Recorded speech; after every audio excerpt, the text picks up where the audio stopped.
tournament. Looking around the league, Sam Houston is at Kennesaw this weekend, FIU at Delaware, Jacksonville State at Missouri State, Louisiana Tech at Dallas Baptist, and Liberty at New Mexico State. We'll have the broadcast beginning at 5:45, first pitch at 6 o'clock tonight right here on WGNS. Women's softball back at home against FIU, losing in 9 innings last night by a score of 5-4. That's it for today. Stand by for Blue Raider Baseball here on the Big G WGNS.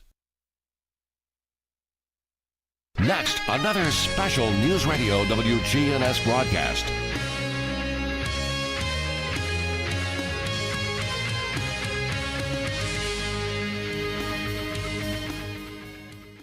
WGNS, the flagship station for Blue Raider sports. Blue Raider Baseball is on the air. From the Blue Raider Network, it's time for Countdown to First Pitch. Today's broadcast is brought to you in part by State Farm Insurance and agent Andy Womack, Lightning's Locker Room and Phillips Bookstore, Granis and Associates, Las Casas Drugs, and by Middle Tennessee Electric. Now, let's go to the ballpark.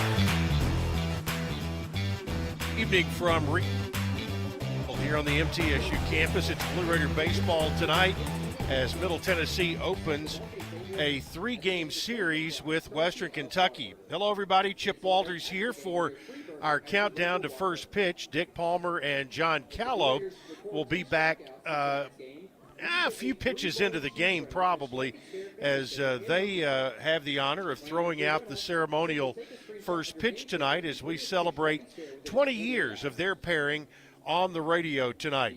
So it's the stretch run in Conference USA baseball, and it officially begins tonight. Middle Tennessee and Western Kentucky renew the 100-mile rivalry, but this time the stakes are well beyond bragging rights. Both clubs enter the weekend at 9-12 in Conference USA, and part of a 3-way tie with Sam Houston. And with only a handful of conference games left, this matchup will go a long way toward determining who grabs the final spots in the Conference USA tournament later this month. For Middle Tennessee, the mission is simple: protect the home turf and find consistency. The Blue Raiders sit at 22-23 overall and come off a tough weekend or midweek loss to Vanderbilt, but offensively, they've been on one of the steadier hitting teams in the conference this year. MTSU enters the weekend hitting .280 as a team, which is 6th best in Conference USA, with 5 players hitting over .300, led by Owen Nowak at .333, along with Brett Rogers, Dean O'Neill, Lane Akers, and Cooper Clapp, all swinging it well. The question is whether the Blue Raiders can convert into runs after leaving 21 men on base in their last conference series down at Sam Houston. On the mound, Middle Tennessee brings a 5.10 team ERA, which ranks in the upper half of the league, and they'll look for stability early in the series as they continue to navigate injuries and depth challenges. Defense and limiting free bases will be critical against a Western Kentucky lineup that thrives on momentum. The Hilltoppers arrive at 24-21 overall and winners of 5 of their last 6. The Hilltoppers are one of the more balanced teams in the league, ranking top 5 in both batting average and ERA. Their offense is powered by one of the league's most dangerous hitters, Lane Arroyos. He leads Conference USA in batting average at .382, slugging percentage at .648, and on-base percentage at .499. You add in Austin Haller, Hayden Robbins, and Camden Ross, all hitting above .300, and Western Kentucky brings a deep, confident lineup to Murfreesboro. Pitching-wise, Western Kentucky's team ERA sits at 5.45, but they've gotten competitive outings from their weekend arms. Graduate left-hander Aaron Robertson gets the ball tonight. He's had ups and downs, and when he's in the zone, he can generate soft contact and work deep enough to hand it to their bullpen. Middle Tennessee will try to pressure him early. Robertson was chased in the second inning in his last start, and the Blue Raiders know that fast starts have been the difference in their home wins this season. So here we go, two rivals, identical conference records, and a postseason that's tightening by the day. Every pitch this weekend will matter, and it's Middle Tennessee and Western Kentucky. That's all you got to say when these two teams get together. Good crowd coming in for tonight. A little chilly with that front that went through a few days ago, but a couple of teams are here, including the Christiana Middle School team. They're out on the field right now, and they'll be part of the opening ceremonies. But, of course, we'll be awaiting the ceremonial first pitch, or pitches, that the old pro Dick Palmer and John Callow will be attempting here in just a bit. Looking at the full standings in Conference USA going into this weekend, there are 9 games remaining for everybody. 3 weekends of conference play are left. Jacksonville State is 18-3 overall. Liberty in second place at 15-6. Then there's a 3-way tie for third. Missouri State, Louisiana Tech, and Dallas Baptist all at 14-7. And in sixth place, you've got Middle Tennessee and Western Kentucky and Sam Houston.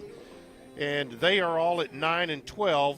Then just a game back from that log jam, you've got 2 teams, Kennesaw State and New Mexico State.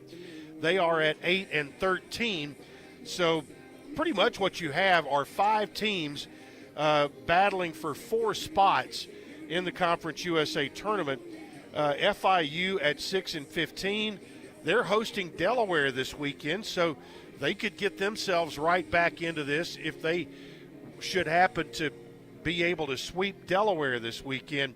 So it is going to be interesting going into this weekend. But for the Blue Raiders, the menu is simple, and that is you want to win at least 2 out of 3 this weekend against Western Kentucky.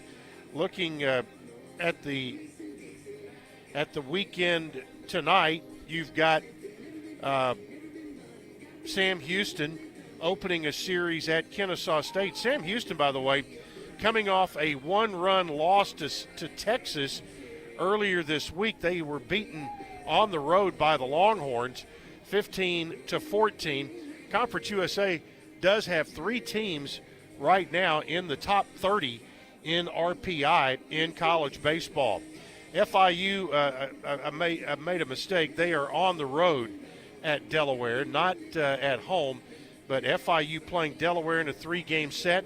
Jacksonville State leading the league at Missouri State, and Missouri State's been awful good. It will be interesting to watch how that one comes out. And then you've got Louisiana Tech at Dallas Baptist and Liberty at New Mexico State. So you've got the top 3 teams in the league all having to go on the road. So it's going to be interesting as the final 3 weeks of the conference race get underway. Right now we'll take a 2-minute timeout. We'll be back with starting lineups and pregame interview that Dick was able to do just a few minutes ago. Back to Reese Smith Field after this on the Blue Raider Network from Van Wagner. The Blue Raiders are winners in the classroom, on the field, and the courts. Richard Lewis here. I want you to win in real estate also. Buying, selling, auction here in Tennessee, or along the Gulf Coast, a second home, or investing. Give me a call to help start that winning process. 615-319-9981. Oh, I'm never too busy for your referrals. Richard Lewis, Exit Realty, Bob Lamb & Associates. Las Casas Drugs is a proud sponsor of Blue Raider Athletics, located at 4702 Las Casas Pike, just minutes from Murfreesboro. Las Casas Drugs strives to provide all of your pharmaceutical needs in that hometown atmosphere you deserve. Family-owned and operated, Las Casas Drugs offers free delivery, immunizations, drive-through window, gift shop, merchandise, and medication management programs. Come by and see how we can make a difference. And go Blue Raiders! Bring your game day style courtside with a stop at Lightning's Locker Room on the concourse. From bold new drops to timeless campus classics, we've got everything you need to turn heads from class to tip-off. Whether you're rocking a hoodie in the student section or sporting a tee around town, your look says it loud. You're here for the wins, the energy, and the tradition. So step up your style and your spirit, because at Lightning's locker room, the season never slows down, and every fan plays a part in the hype. Let's make every day feel like game day. Hey Blue Raider fans, this is Brad Hopkins with Exit Realty Bob Lamb & Associates. Winning in real estate is a lot like football. Good coaching and recruiting a great team are the keys. I put together a team of lenders, inspectors, and home professionals to help you succeed. Let me coach you through this process and make sure you come out a winner. Whether you're looking to buy, sell, or invest, I am here to help you win. Visit BradHopkinsHomes.com or call 615-556-9239 to find out more. The Blue Raiders are on News Radio WGNS. Well, the two head coaches meeting down below Jerry Myers of Middle Tennessee, Mark Rardin, the head coach at Western Kentucky, looking at the starting lineups tonight.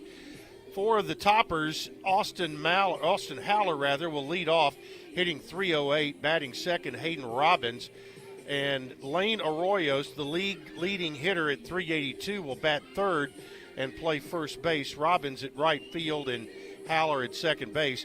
In the cleanup spot, Camden Ross doing the catching and hitting .308, batting fifth, the DH, Kyle Hayes. Cale Frost, the left fielder, hitting .254, batting in the 6-7 hole, Reed Howard, the shortstop, batting eighth, J.P. Acosta playing third base, and then the center fielder will be Parker Coley, and that is the starting lineup for the Western Kentucky Hilltoppers. For Middle Tennessee, the Blue Raiders 22-23, 9-12 overall. Owen Nowak, the Blue Raiders center fielder, will lead things off. Lane Akers, first baseman, batting second, hitting .312. Nowak hitting .333. Cooper Clapp batting third and will play second base. Tyler Minnick, the catcher, will bat in the cleanup spot. Nathan Brewer, the left fielder, will bat in the sixth hole. Dean O'Neill, the designated hitter, will bat sixth. Brett Rogers, the right fielder, bats seventh. Brett Von Dolan bats eighth, plays third. And Clay Badalak, the shortstop, will bat in the number 9 hole. So the meeting is broken up, and time now for our pregame interview. Dick Palmer had a chance to talk with Tyler Minnick before today's game. I'm visiting with Tyler Minnick before the Raiders take on Western Kentucky. And to say this is a big series would be a big understatement, wouldn't it? Yeah, for sure. This is definitely a big series for us.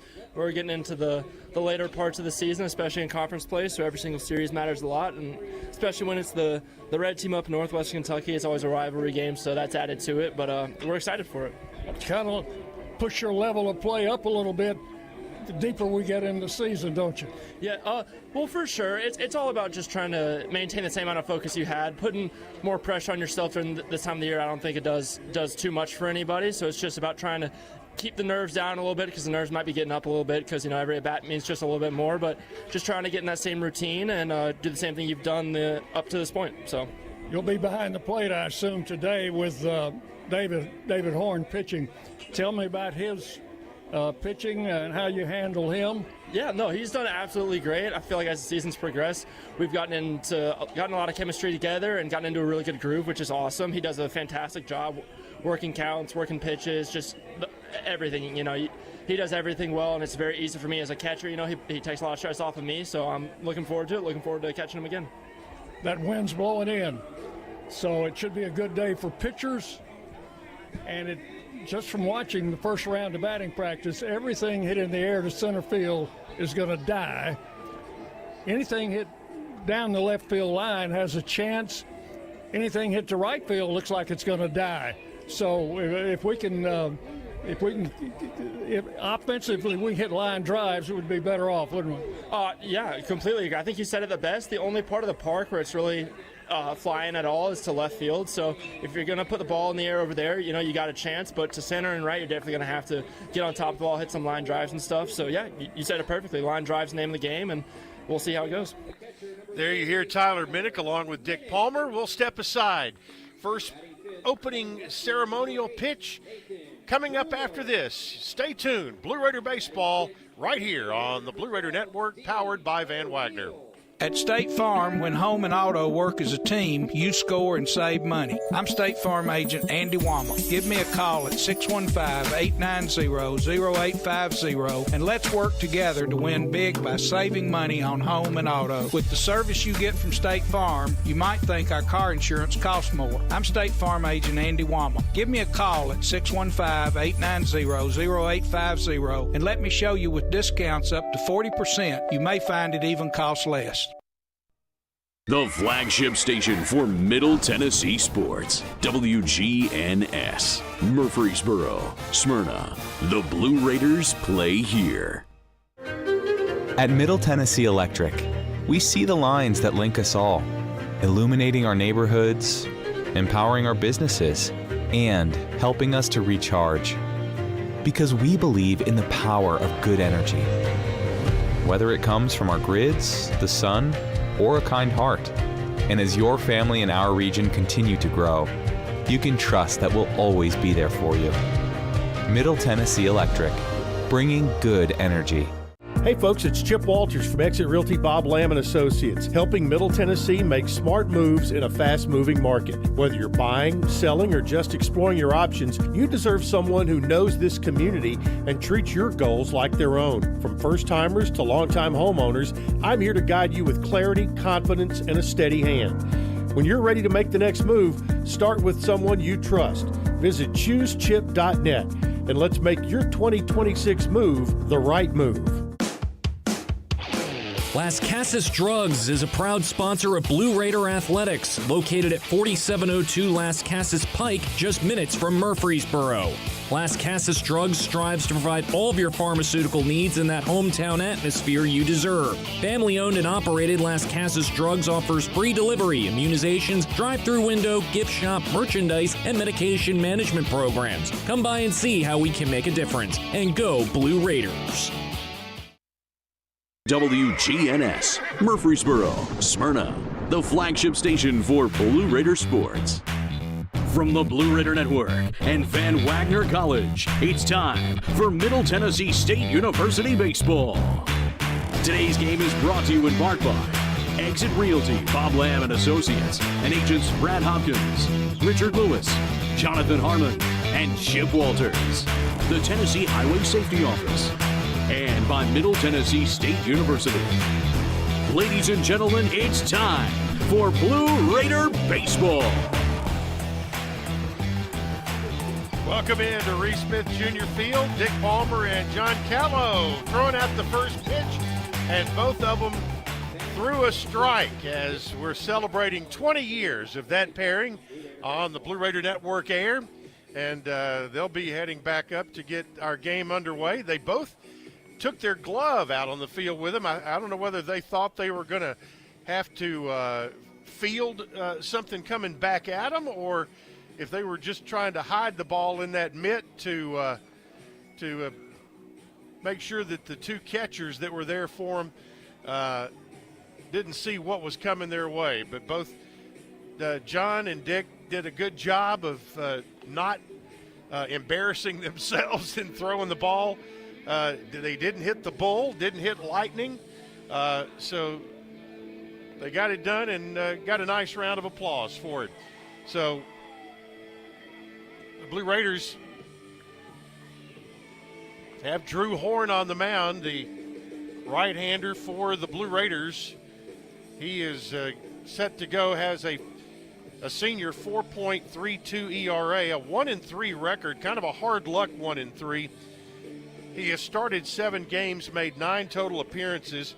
He has pitched 40.5 innings, given up 46 hits, 28 runs, 20 have been earned, He has walked 20, struck out 43, and batters are hitting .280 against him. He's had only 3 wild pitches in those 40 and a half innings, and has only hit 4 batters as well. So he has typically pretty good control, and he'll be facing a Western Kentucky lineup that hits the ball pretty well.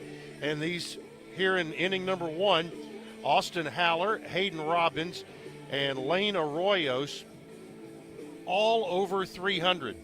Haller at 308, Robbins at 330, and Arroyos, as we mentioned, is the leading hitter in Conference USA with a batting average of 382. And as we mentioned, nice crowd coming in here, and it's fraternity and sorority night.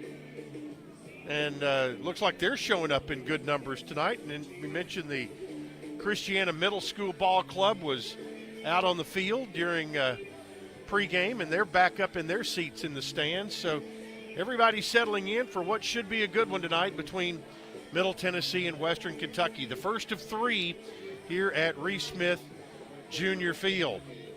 Blue Raiders wearing their black jerseys and white baseball pants. Western Kentucky wearing their red jerseys and white pants.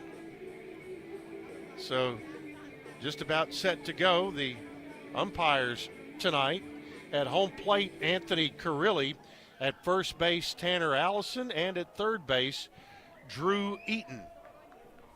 So we are underway. First pitch is high, and at 6:06 we are underway. First pitch is high for ball 1.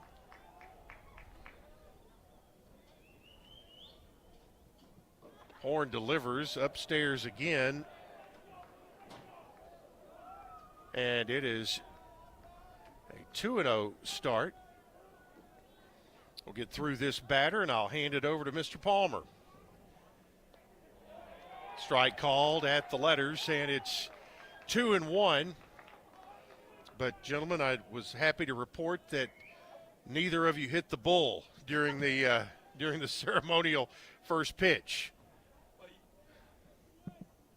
I think you also noticed that I was about 10 feet closer to the plate than Mr. Palmer. Yeah, and I was happy that he didn't hit you in the back.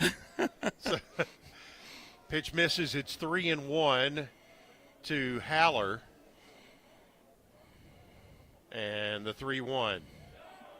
Ball 4 misses, and the leadoff man is on for Western Kentucky. And with that, I'll turn it over to the old pro, Dick Palmer. Now batting, right fielder, number 24. Thank you, Chipper. Appreciate you coming in and doing this. So the Hilltoppers have a runner at first with nobody out. And the batter will be Hayden Robbins, the right fielder. So a leadoff walk here in the first inning.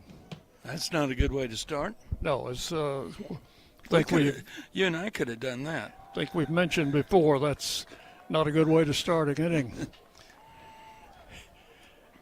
And ball 1 misses to Robbins. I don't know where the Chipper gave it, but game time 6:06. Yeah, 6:06. Temperature 64 degrees, mostly cloudy, and we got wind blowing straight in from center field. Out of the north-northwest at 11.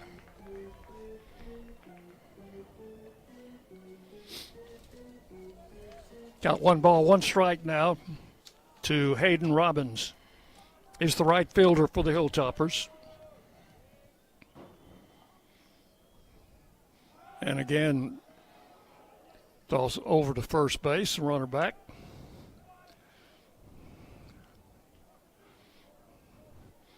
Glad to have you with us here on this Friday night opener of a 3-game series, the Blue Raiders and the Hilltoppers. Important series for us, Dick. For both teams. Absolutely. Another throw to first. This team likes to run a lot, John, so we'll be seeing a lot of those throws to first base, I think.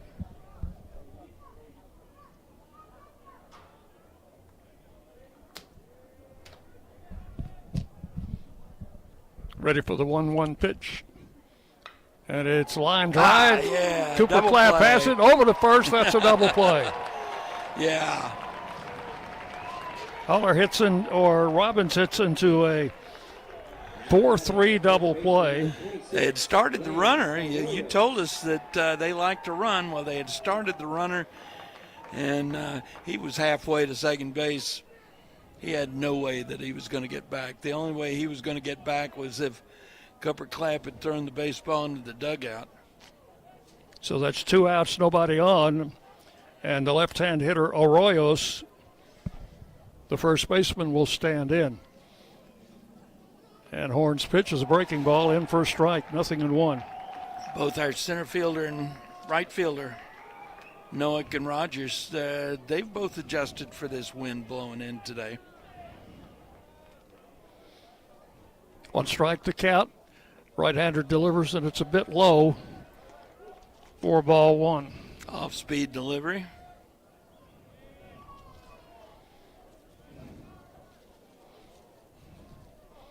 Two out, space is empty in the top of the first inning.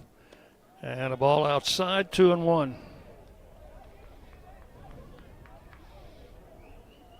Good to see our friends from Bowling Green again. Oh. Played up there last year. And actually played for. Swing and a miss. Strike 2, 2-2. You muted yourself there for a minute, Dick.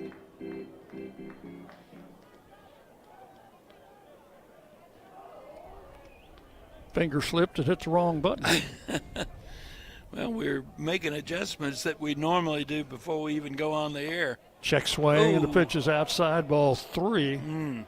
The count will go to 3-2. Raiders made one change defensively, inserting Lane Akers at first base. He had been the DH, and Dean O'Neill will take that spot. There's a swing and a miss, strike 3. Arroyos down on strikes, and that's going to be all for the Hilltoppers in the first inning. No runs, no hits, and with that double play, nobody left on base. We'll go to the bottom of the first inning. Western Kentucky, nothing. Middle Tennessee coming to bat. You're listening to Blue Raider Baseball from Van Wagner. Bring your game day style courtside with a stop at Lightning's Locker Room on the concourse. From bold new drops to timeless campus classics, we've got everything you need to turn heads from class to tip-off. Whether you're rocking a hoodie in the student section or sporting a tee around town, your look says it loud. You're here for the wins, the energy, and the tradition. So step up your style and your spirit, because at Lightning's Locker Room, the season never slows down, and every fan plays a part in the hype. Let's make every day feel like game day. Locally grown, Blue Raider proud. This is Jonathan Harmon with the J. Harmon Home Team. As an MTSU alumnus and lifelong Rutherford County resident, I bring the heart of a teacher, the grit of a Blue Raider, and over 15 years of real estate experience to every client. Honest to a fault, connected to the community, and driven to serve. I don't just help you buy or sell, I help you understand every step. The J. Harmon Home Team, where real estate meets real talk. Rutherford County's MTSU station, News Radio WGNS. And we go to the bottom of the first inning. Raiders got them down in order in the first, thanks to a double play, line drive double play from Clapp over to Lane Akers at first base, and then a strikeout to end the inning. So the Raiders will have Owen Noack, Lane Akers, and Cooper Clapp coming up in the bottom of the first inning. Defensively, Western Kentucky will have Camden Ross behind the plate. They'll have Acosta at third base, Howard at short, Haller at second, Arroyos at first, with Frost in left field, Coley in center, and Robbins in right field. And on the mound will be the left-hander, Aaron Robertson. Aaron Robertson making his 11th start. All of his appearances have been starts. He's thrown 40 innings, given up 24 runs, all but one earned. 46 hits, 9 walks, 31 strikeouts. He's given up 9 extra base hits. Opponents hitting .301, a .518 ERA, a 1-2 record. Looking back a week ago, his last start, he only lasted 2 1/3 innings. So be interested to see if the Raiders can make some hay early. Owen Nowak will lead it off for the Raiders and takes the first pitch from the left-hander outside, ball 1. This is left on left. Nowak hitting .333 for the blue and white, which are now black and white tonight. Black shirts. We'll check that for you in a minute. Ball 2 is high. Same jerseys we wore Tuesday at Vanderbilt, aren't they? Yeah, I hope we have better results. Oh, gosh, I'm yes. sure we washed them after that. 2 balls, no strikes to count. And Robertson with the pitch, and it's taken at the knees for a strike. I guess that also means they washed their socks. Black shirts, white pants, and the two-tone caps. I guess we're wearing those tonight, aren't we, John? We are. There's a bouncing ball to the right side. Second baseman got a bad hop, and the ball's going to kick off his glove and roll into center field. We'll see how they score that. I would score an infield hit. Yes. So Nowak is on at first. That ball was hit slowly to the right. Second baseman moving toward the bag, but he got a low hop, and the ball hit his glove, caromed out into short left center field. So the Raiders have the leadoff man on in the first inning, and Lane Akers is the batter. Playing first base tonight. Raiders like to run. At least Nowak likes to run. There's a ball hitting the right center. That's going to get down for a hit. Rounding second, Nowak on his way to third, and the Raiders will have him at the corners with nobody out here in the first inning. Akers hit the first pitch sharply into right center field. Center fielder out there, Coley, did a good job cutting it off. Yeah, if that gets to the wall, Nowak is going to score. So that's a long single for Akers. First 2 batters have reached, and Cooper Clapp will step in. Cooper was honored last night at the Raiders' Choice Awards. As he got the male breakout performer of the year and also the play of the year for his walk-off earlier in the season against St. Bonaventure. Oh, I remember that night well.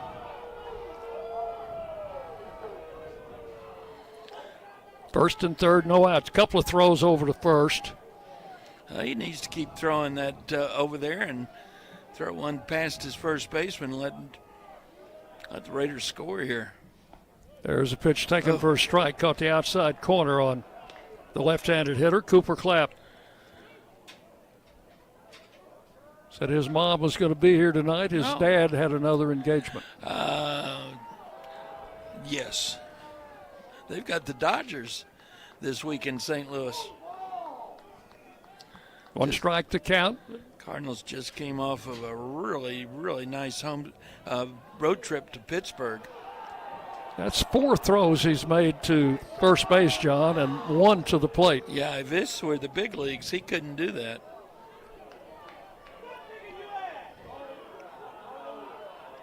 Clapp waiting patiently. And the pitch to the plate is grounded to the left side. Past the third baseman, a run will score.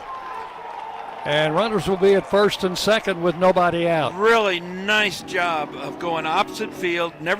Ball never got out of the infield, but it got into that hole between the third baseman and shortstop, and it was just perfectly placed.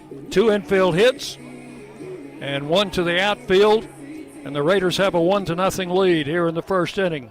Nowak scoring easily from third base. First and second, no outs. Tyler Minnick, the batter. And the pitch is inside, bounces away. It hit him. Well, either way, that's why it bounced away. Either way, Minnick's going to reach base as he is hit by the pitch. And the bases are loaded with nobody out. They've got to be thinking about last week with Robertson. Robertson went 2 1/3 last Friday night. Gave up 5 runs, all of them earned on 4 hits, a walk, and a strikeout. That was against Kennesaw. That was against Kennesaw. And you know, Western came back and won that baseball game. So here's Nathan Brewer with the bases loaded, no outs. And this will be another left on left. If it turns out like the first two, it'll be fine. Got first and third baseman playing in on the grass. Strike call to Brewer. So both Nowak and Cooper Clapp, left-handed hitters, got hits off the left-hander. And you know they've got the shortstop and second baseman. Line drive, left center field, base hit. There you go. 1 run will score. They will hold them loaded. Good call by third base coach Kevin Nichols. With nobody out, you don't want to take any chances. You never want to make that first out at third base or at the plate. So Brewer singles sharply to left. And that is that's 4 hits and a hit batsman in the first inning, and the Raiders lead by a score of 2-0. And the batter is Dean O'Neill. He is the DH tonight. Pitch to him is in for a strike. He was your catcher on first pitch. He was. Handled it well. I have the video. 1 strike the count. Here's the pitch. O'Neill bounces it to the right side. First baseman has it. Goes to second. Out. No throw to first. And another run is in. Coming in to score was Clapp. And give O'Neill an RBI on the fielder's choice. Moving over to third is Minnick. Brewer was out at second. Was that 3-6? 3-6. Yeah. For the first out. O'Neill is at first on the fielder's choice, and it's 3-0 Raiders. And when the throw came back to first, the first baseman had not gotten back to the bag. The pitcher hadn't gotten there either. Here's Rogers. Swings and misses at the first pitch. Another lefty-lefty matchup. Yeah. Threw him a changeup down and away. Well, so far the left-handed hitters have done well against the left-hander. Yeah. Brewer single, Clapp single, Nowak single. Boy, he nearly threw that one away. So it's 1-1 now to Brett Rogers. Tried to throw the slider.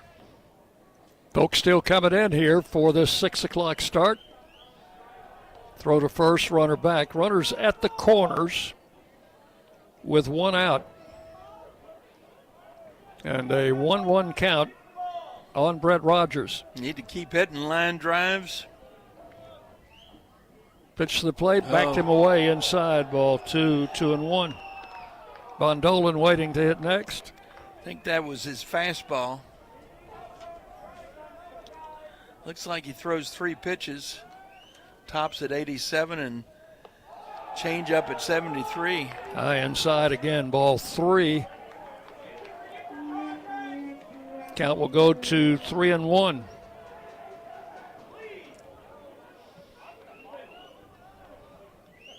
Left-hander delivers. Ball 4 is outside. The Raiders have them loaded again. That will push O'Neill down to second. That gets a visit to the mound. This is pitching coach Brett Neppendorf. And he is walking very, very slowly. They don't have anybody throwing down in their bullpen yet. No, but I think they're getting ready to get somebody up.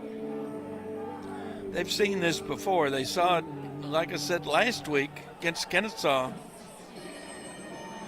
Well, this wind blowing in, John, the Raiders have done just what they needed to do. They've kept the ball on the ground or they've hit line drives to the outfield. And been willing to go opposite field. I thought Clapp's infield single going the opposite way, that was a big play in this inning. So it's not a night to be hitting a lot of high fly balls because the wind blowing in is just going to knock them down. Bondolan stands in against the left-hander Robertson.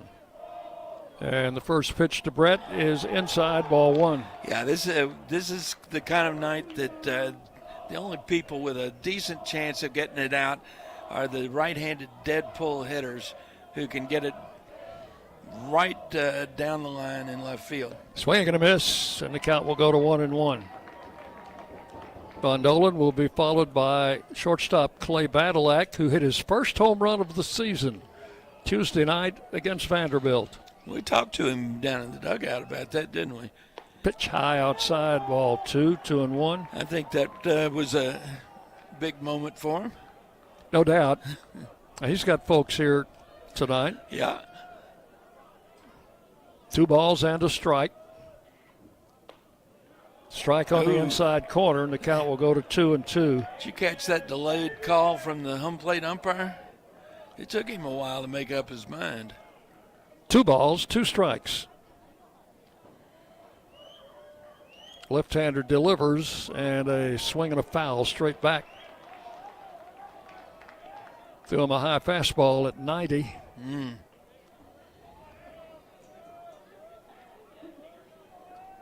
Got the Christiana Middle School baseball team with us tonight. Pitch is outside, ball 3, and now the count is full. So as Dizzy Dean used to say, well, Pee-wee, they ain't got no place to put this guy. And ducks on the pond, right? Swinging a foul straight back. We also had a big contingent from, looked like travel ballers from up from Fayetteville. Yep. So the count holds at 3-2 to Brett Bondolan. Payoff pitch again, fouled off to the right. Bondolan making him throw some pitches. Yeah. He's doing it the right way. He's not overcommitting. I think they've probably been talking to him. Line drives, opposite field, just put the ball in play. 3-2 pitch again, popped up. That's going to be playable for the first baseman in foul ground, close to the Blue Raider dugout, about halfway between the foul line and the dugout, and that's out number 2. Bondolan fouls out to the first baseman, and the 9th man to bat in the inning will be the shortstop Clay Badalak, and another left-on-left matchup. If he can put the ball in play, we could probably get 2 out of it with the runners moving on 2 outs. Pitch is outside, ball 1. Badalak with a modest 4-game hitting streak. Hit safely in all 3 games at Sam Houston last weekend. And then the home run against Vanderbilt Tuesday. Swung on, bouncing foul, just foul outside the bag at first. Yeah. And the count will go to 1-1.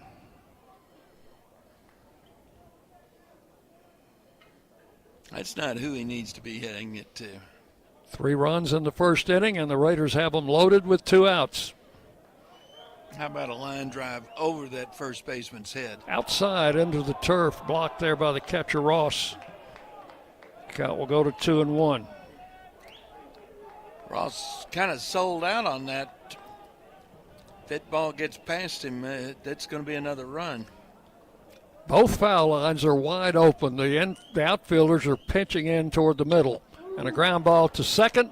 They'll toss to the shortstop for the force, and that will end the first inning. But a good first inning for the Blue Raiders as they come up with 3 runs on 4 hits. There were no errors, and they leave 3 men on base. So we have completed 1 full inning. Middle Tennessee 3, Western Kentucky nothing. You're listening to Blue Raider Baseball from Ben Wagner. Nothing is more expensive than a missed opportunity that could have changed your life. Maybe you're just graduating high school, or are working and need to earn a degree to advance your career. Or you aspire to be a leader, and a graduate degree can make that happen. Whether you're just starting out or retooling for the future, Middle Tennessee State University can help you get there. MTSU, the University of Opportunities.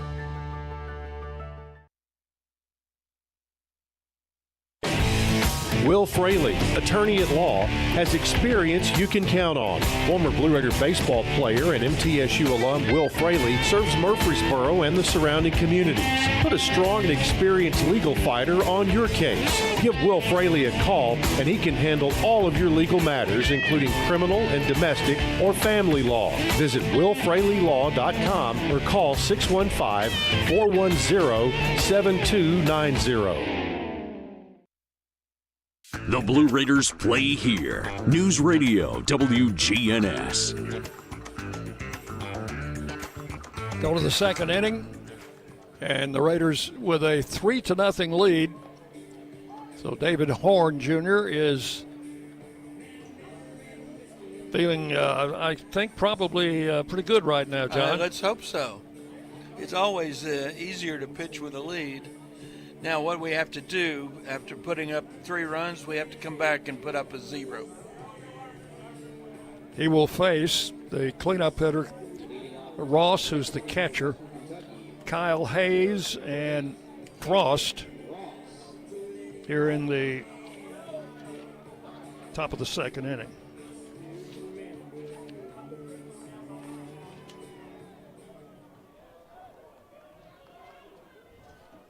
Right-handed batter. Ross hitting .308 on the year. First pitch is a strike at the letters, 0-1.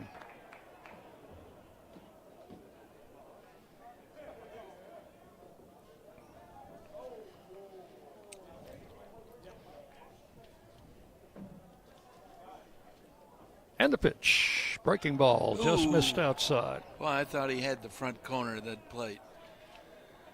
I tell you, for a night that it's a little bit on the chilly side, we got a pretty good crowd here. And I see we've got some folks in red over to our left. 1-1 pitch is a strike called, and it's 1-2. Of course, Horn's last outing was last weekend. He started the Friday game against Sam Houston.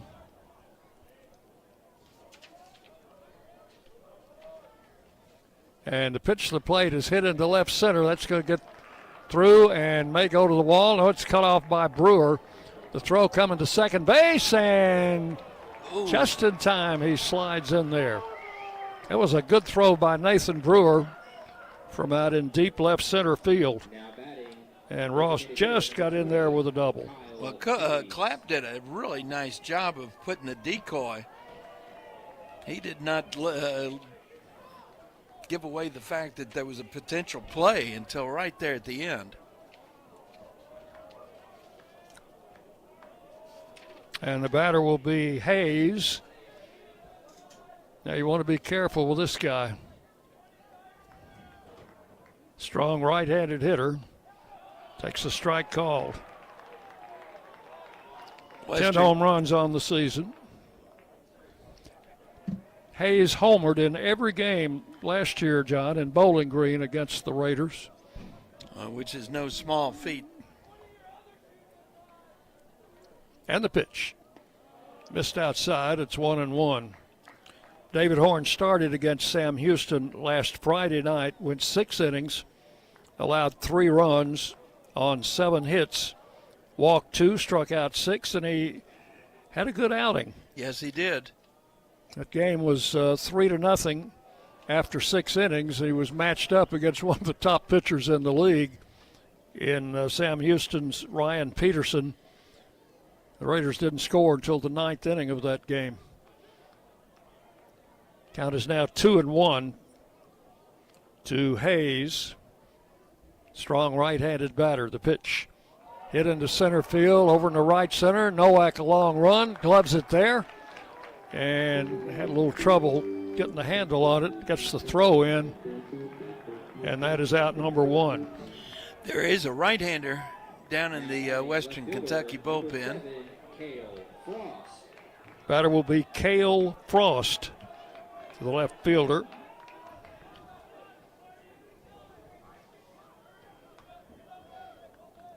Frost is a native of Iowa and a transfer from Nebraska.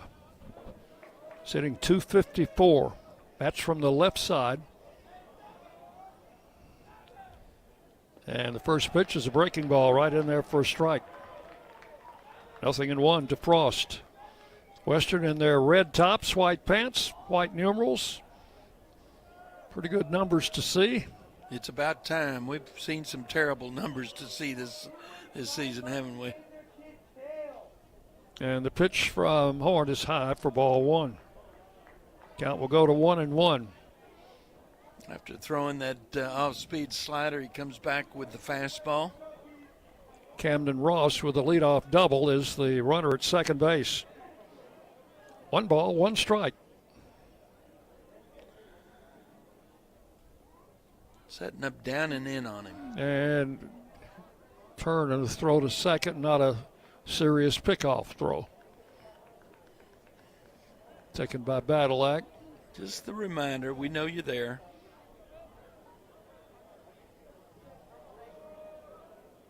One ball, 1 strike.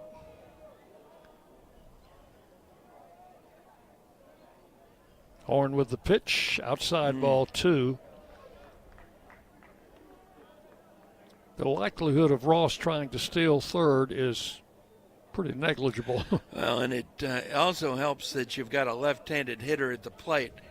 So there's nothing in that right-handed batter's box to obstruct your view. High fly ball to right. Wind should knock that one down. Rogers coming in a few steps now, and he's got it. The runner tags. He's not going anywhere. It's a good thing for them because that throw was a good throw. Hit the cutoff man. So right 2 where outs. he was expected to be. 2 outs here in the second inning. Batter is Reed Howard, the shortstop. Young sophomore hitting .286. That's from the right side. Had a lot of injury problems this year. First pitch is a fastball right in there at 91. Yeah, he has missed 20 games. This is his first back after his last missing the last 10. 1 strike to count.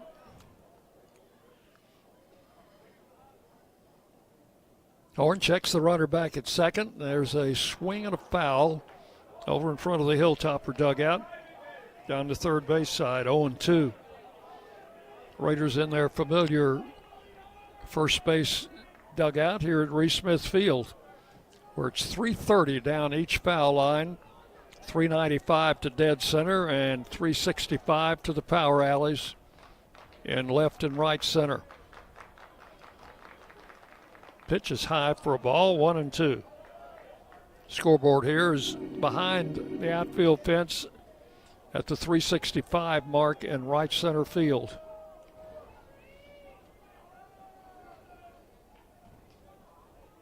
One ball, 2 strikes the count. Horn checks, turns, throws back to second. And that was one of those lobs.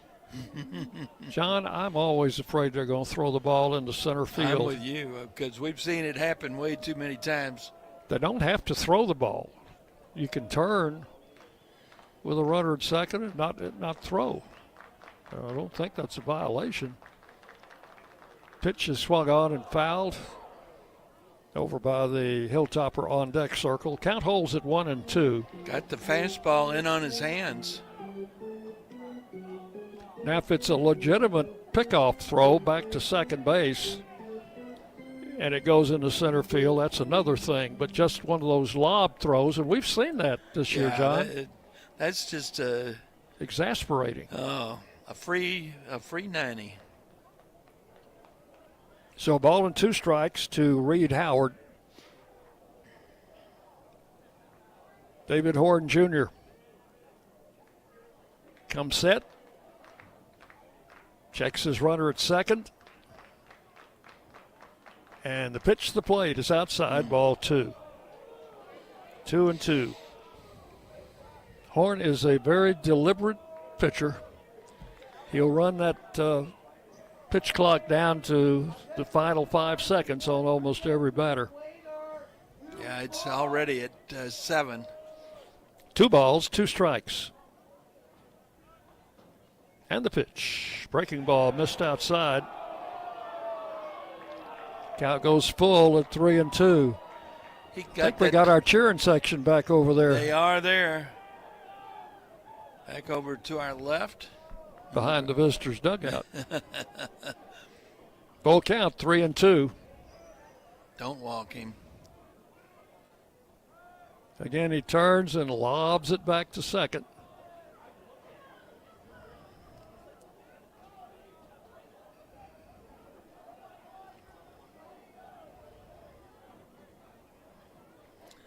That's a catcher back there. Horn comes set. You think he runs well enough to steal a base? And the fastball just missed the outside corner. 4-4. That was a good idea.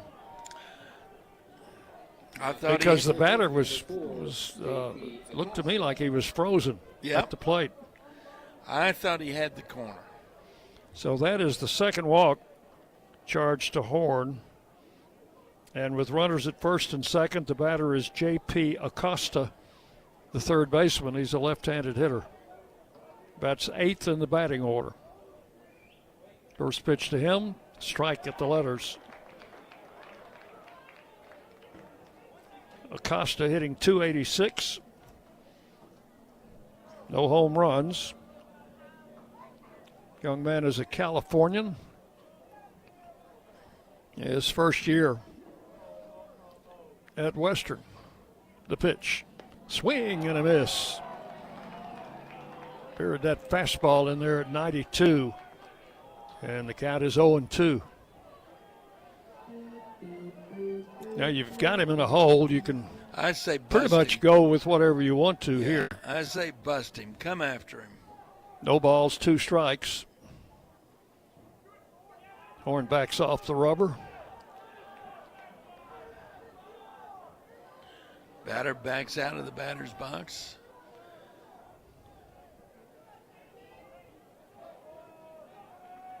Now we're ready.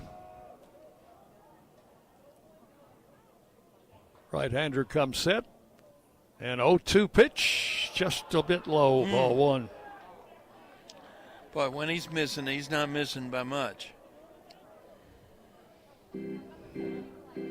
Our home plate umpire today is Anthony Carilli.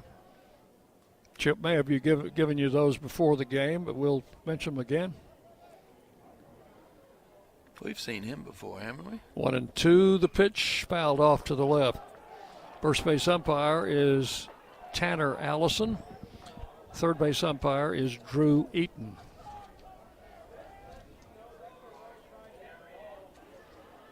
Count holds at 1 ball and 2 strikes to Acosta. 2 on and 2 out here in the second inning. David Horn's pitch, high for a ball, 2-2. Acosta is a switch hitter, batting left-handed, of course, against the right-handed pitcher. Cirilli had the plate in that Friday night game down in Jacksonville, at Jacksonville State. I knew we'd seen him before. 2-2 pitch, just outside ball 3. As you said, John, when he's missing, he's not missing by much. Now the runners will get a head start with 2 outs. And 3-2 on the batter. There they go, and it's swung on and missed, strike 3. Horn strikes him out for the final out here in the second inning. No runs, 1 hit, 2 left. And we'll go to the bottom of the second inning. Middle Tennessee 3, Western Kentucky nothing. You're listening to Blue Raider Baseball from Van Wagner. When the arena lights dim for a concert, or when the crowd becomes one at a big game, you can almost feel like you're the biggest fan. But who's your biggest fan?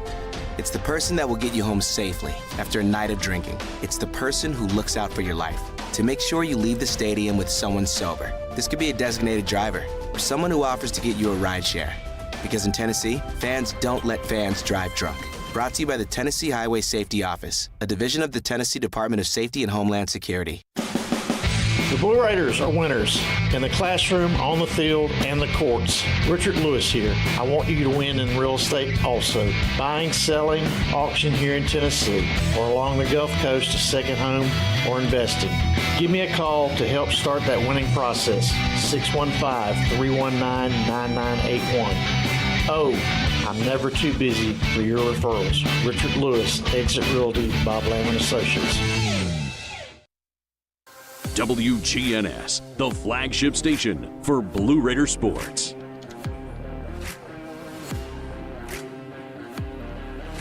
We go to the bottom of the second inning. The Raiders leading the Hilltoppers 3-0, and we'll start the batting process all over again, John, with top of the batting order coming up. Well, let's hope we can have the same kind of a success against Aaron Robertson that we saw in the first.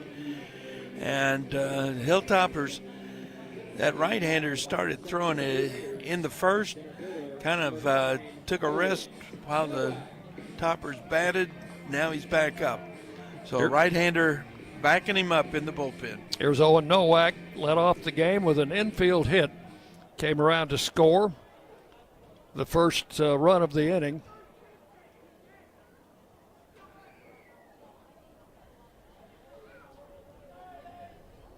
And I think we're ready to go now. Owen stands in at .333 for the year. Pitch to him is outside for ball one. Lefty-lefty matchup. Raiders have 5 left-handed hitters in their batting order. Checked swing and a strike is called. It's 1-1. They didn't seem to have a great deal of difficulty, though, with Robertson in the first. Did not.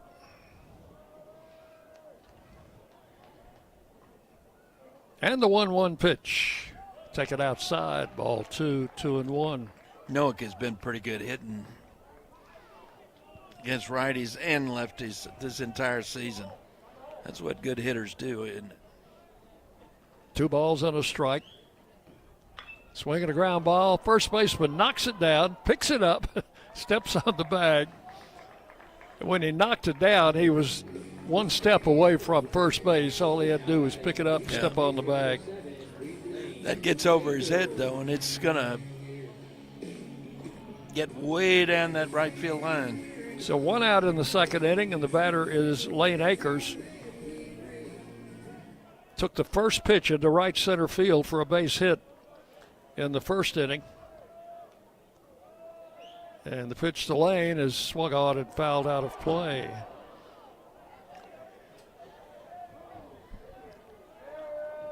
Playing first base, has not been at first base often, but was it the Jacksonville series he played first base?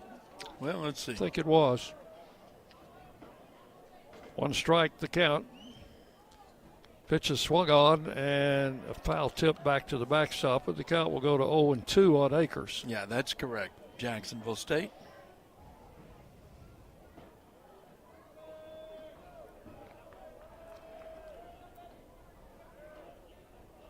So 0-2 to the redshirt freshman, Lane Akers.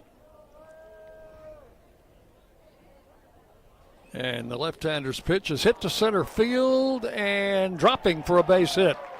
Right in front of the center fielder, Coley. Akers 2 for 2 tonight. Single in the first, single here in the second. Hit number 5 off Robertson. And the batter is Cooper Clapp, who had an infield hit in the first inning. Sun's trying to come out, Dick. It's trying to come out right in my eyes. I didn't think that was going to happen tonight. Clapp's infield hit drove in a run in the first inning. Pitch to him is bunted. It's going to be foul. Bunted a little bit too hard. 1 strike to count.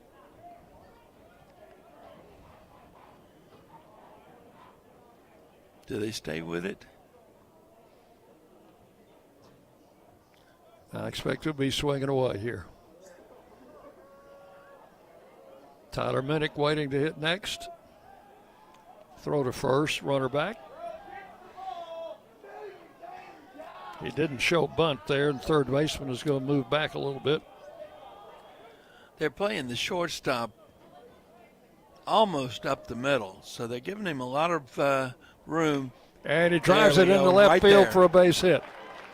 Runners will be at first and second with one out. Hit it in the perfect spot. Hit number 6 off Robertson. And the batter will be Tyler Minnick. Yeah, now we got this is the coach coming out, isn't it? Yeah, this is the head coach, Mark Reardon, in his 4th year. I think we've seen all of Robertson we're going to see. Yeah, they've already made the call. Call to the bullpen, so we'll have a pitching change coming up here in the bottom of the second inning. We'll take a break, tell you about their new pitcher when we come back. Raiders lead here 3-0, and you're listening to Blue Raider Baseball from Van Wagner. Las Casas Drugs is a proud sponsor of Blue Raider Athletics, located at 4702 Las Casas Pike, just minutes from Murfreesboro. Las Casas Drugs strives to provide all of your pharmaceutical needs in that hometown atmosphere you deserve. Family-owned and operated, Las Casas Drugs offers free delivery, immunizations, drive-through window, gift shop, merchandise, and medication management programs. Come by and see how we can make a difference. And go Blue Raiders! Bring your game day style courtside with a stop at Lightning's Locker Room on the concourse. From bold new drops to timeless campus classics, we've got everything you need to turn heads from class to tip-off. Whether you're rocking a hoodie in the student section or sporting a tee around town, your look says it loud. You're here for the wins, the energy, and the tradition. So step up your style and your spirit, because at Lightning's Locker Room, the season never slows down, and every fan plays a part in the hype. Let's make every day feel like game day. You're listening to MTSU Sports on WGNS. New pitchers on for Western Kentucky here in the second inning. And this is Gage Olson. He is a right-hander. Making his 13th appearance, his 10th in relief. He's thrown 20 innings, given up 19 runs, 18 of them earned on 24 hits, 9 walks, 27 strikeouts. Opponents hitting .304. Of those 24 hits, 10 of them have been for extra bases, including 3 homers. He's got an 8.10 ERA with no decisions, no saves. Gage Olson, 6'2", 180, a junior from West Jordan, Utah. And transferred from Salt Lake City College.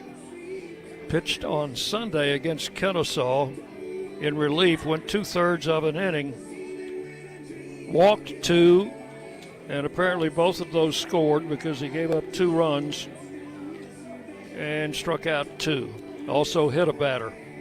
He did not have a good outing on Sunday. No, he only faced 5 hitters in that 2/3 of an innings. Threw a lot of pitches for 5 batters. 23 pitches. This has got to be Western's worst nightmare, having to get into their bullpen in the second inning. Tyler Minnick will stroll to the plate with runners at first and second and just 1 out. Raiders leading 3-0. We're in the second inning. Minnick was hit by a pitch in the first inning. Now Olson, the right-hander, comes set. And his pitch in for a strike, 0-1.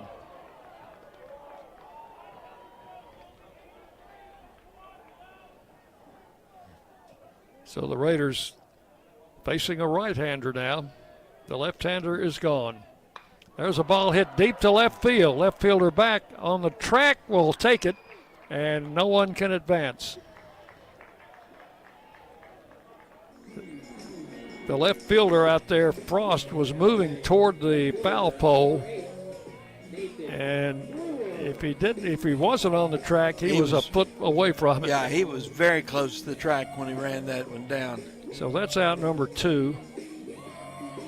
And the batter is Nathan Brewer. He had a base hit in the first inning. Had a sharp single to left. Brewer takes a strike.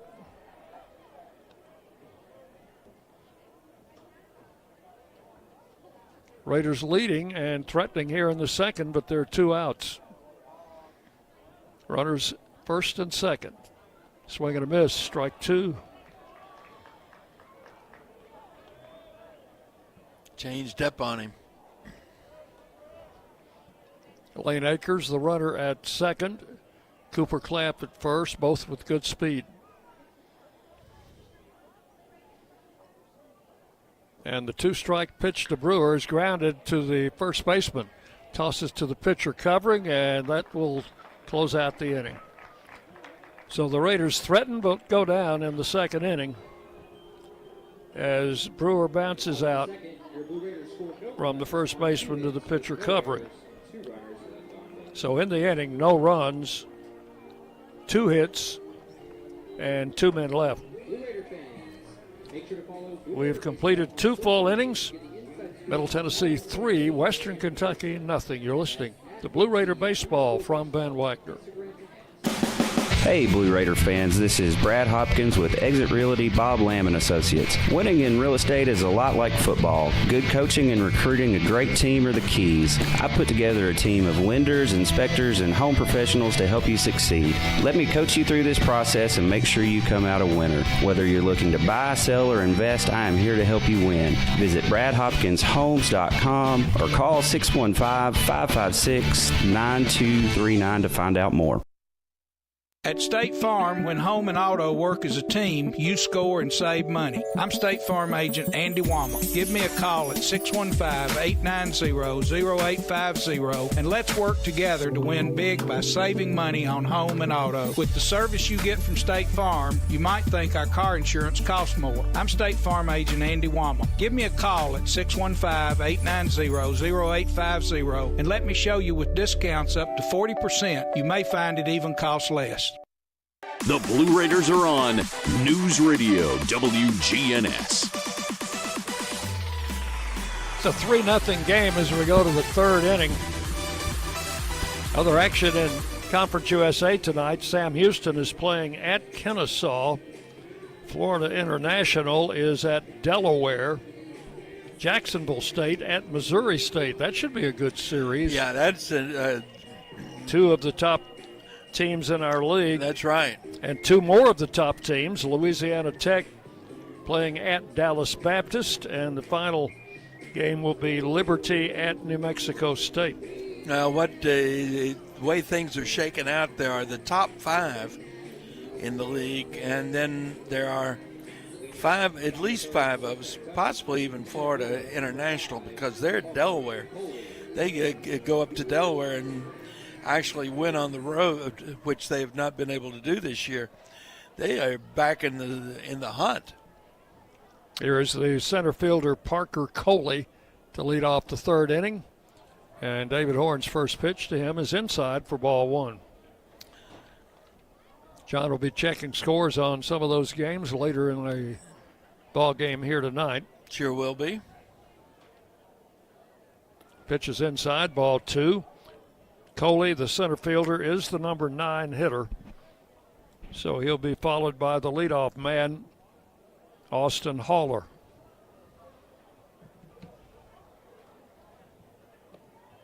There's a strike, caught the inside corner. 2-1 to Coley. 282 hitter.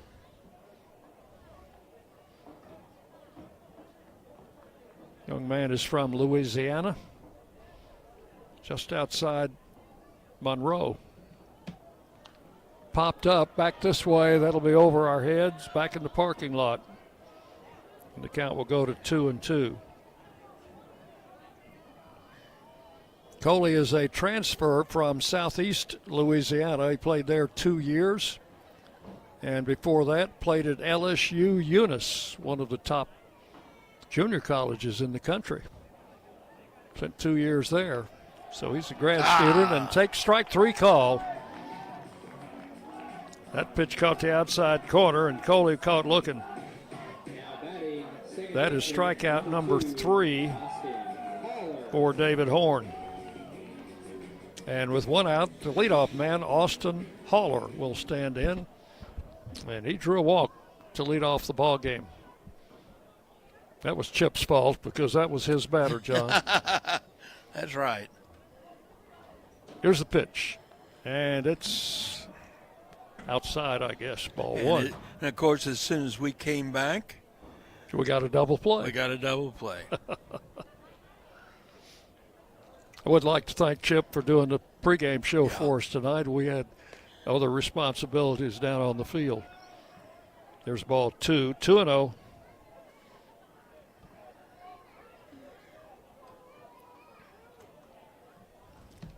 I thought you did a good job. Well, I thought you did too. So we didn't embarrass ourselves. No, we didn't. There was a strike, 2-1. I'd like to thank our marketing department for allowing us to throw out the double first pitch tonight. 2 balls and a strike. Horn's pitch over but low, ball 3. Well, it only took him, 20 years to get around to doing that, well, right? You know, I'd done it once before, I think, on a Little League day. You did. Ball game on a Sunday. Mm-hmm. And there's ball 4, and Haller has walked twice. So I guess it wasn't Chip's fault. Well, one of the first things you said after you got the headset back was this team likes to run. And the first thing he did was run into that double play. So runner at first, 1 out. Young man has 15 stolen bases this year. But it kind of backfired on him in the first inning.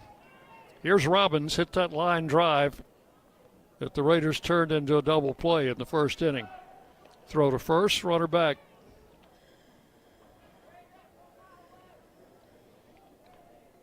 So this is our 20th year broadcasting Blue Raider baseball games.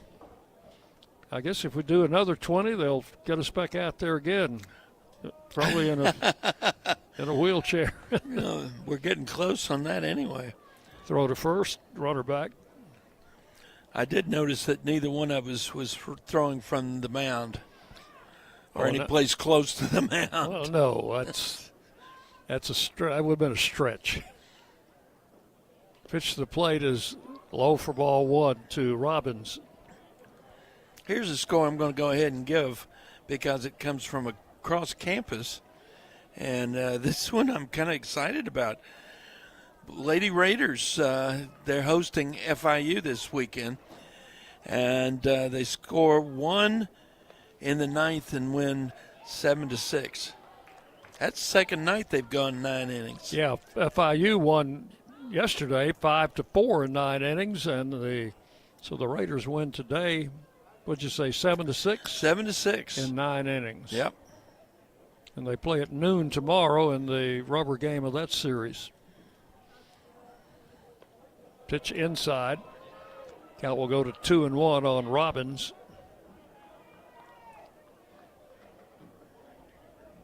Runner at first, 1 out. Raiders infield, double play depth.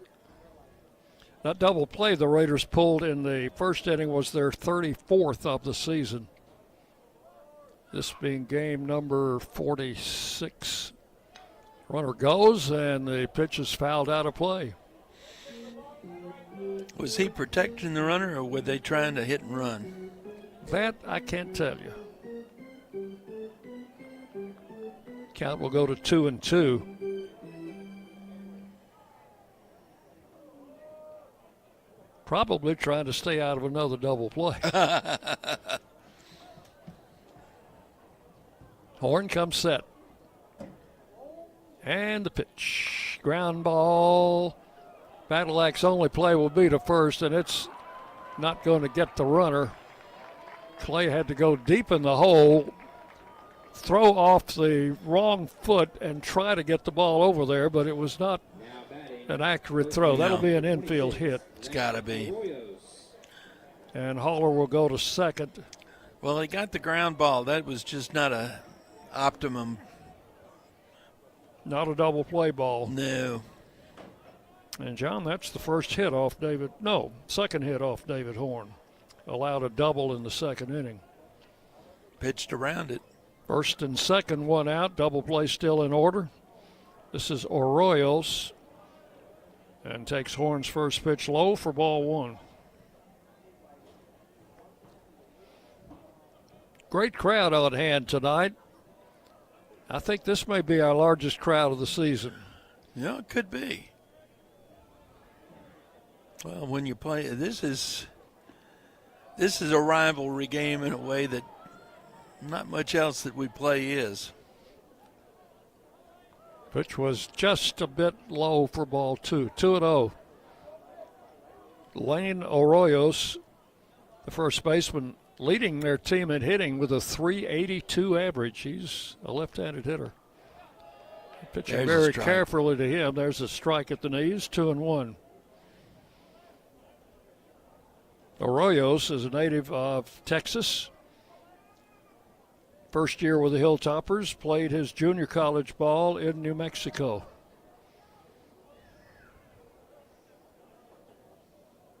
Here's the 2-1 pitch, and it's a strike at the knees. 2-2. I don't think Arroyos liked that call. In 2 years at New Mexico Junior College, he hit .360 with 17 home runs combined in those 2 years. And here he's hitting .382. Pitches outside, ball three. Well, he either learned his lessons well or was wasting his talents. You know, some players are great junior college hitters and come up to Division I and just bust out. They don't hit. Well, they start seeing pitchers who can throw sliders for strikes. There's another lob to second base. Count is full, 3-2 to Arroyos. Look how shallow Rogers is in right field. Sure is. And that's because of that wind blowing in. And Nowak is shortened up a bit in center field also. And a little pop-up in the infield. Horn's going to grab it. No chance to turn two as the runners alertly got back to their bases. But that's out number two. Yeah, that was the one that Clapp turned into the double play. That was a hard hit line drive. That was just a little pop-up. Yeah, and it barely qualified as a pop-up. So we have two outs, runners first and second. The batter is Ross, who had a double to lead off the second inning. The Hilltopper catcher and a right-handed batter. And a check swing. Did he go? No. Yeah, they say he did not. I thought he did. 1 ball, no strikes. Time is called. Coach Myers wants a word with his pitcher. Yeah. Settle him down a little bit. You don't need to mess around. Just go after him. Probably reminding him of what he threw Ross in the second inning, that Ross drilled it into the outfield for a double. Yeah. Say, let's don't do that again.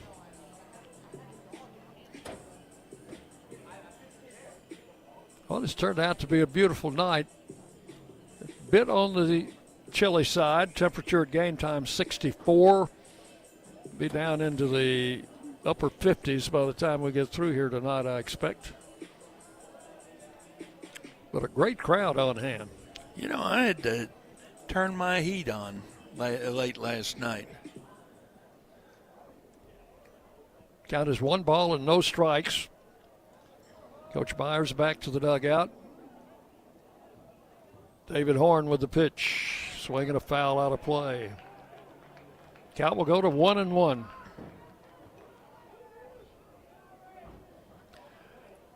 John, I turn my heat on every morning.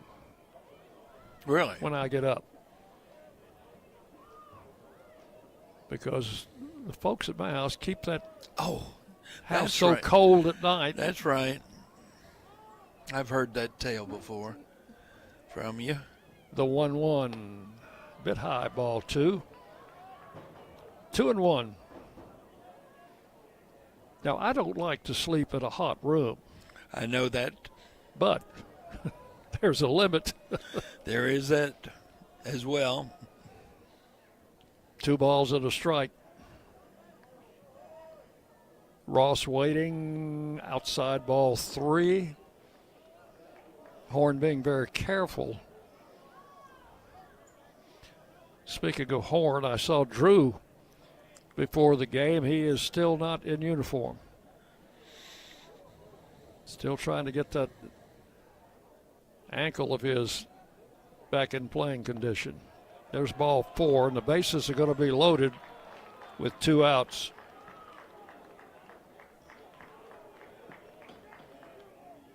And that will be the 4th walk allowed by David Horn. 1 in the first inning, 1 in the second, 2 here in the third. The batter will be Hayes, and this guy you don't want to mess around with. No. I mean, this is a hitter. He's the DH. First pitch to him, in with a strike. Is Horn, 0-1. As I mentioned, I think before, he hit a home run against the Raiders in each game of the series up in Bowling Green last year.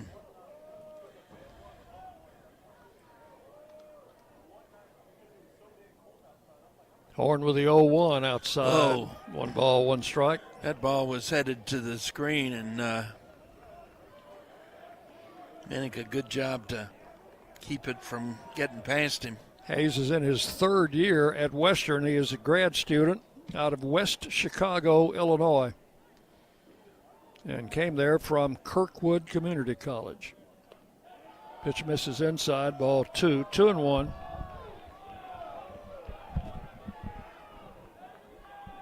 Well, we get some rowdy fans over there. More the merrier. 2 balls, 1 strike. Bases loaded. 2 outs. There's the strike. 2-2. Fastball at 92. He needs to get him here. He doesn't need to go 3-2 on him. Horn pitching out of the stretch, and the pitch. Foul to mid, back to the screen. Count will hold at 2-2.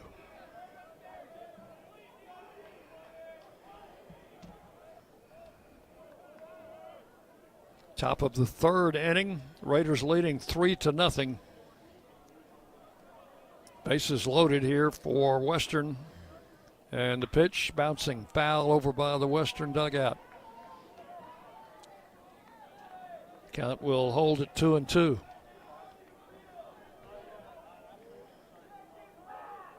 David Horn, a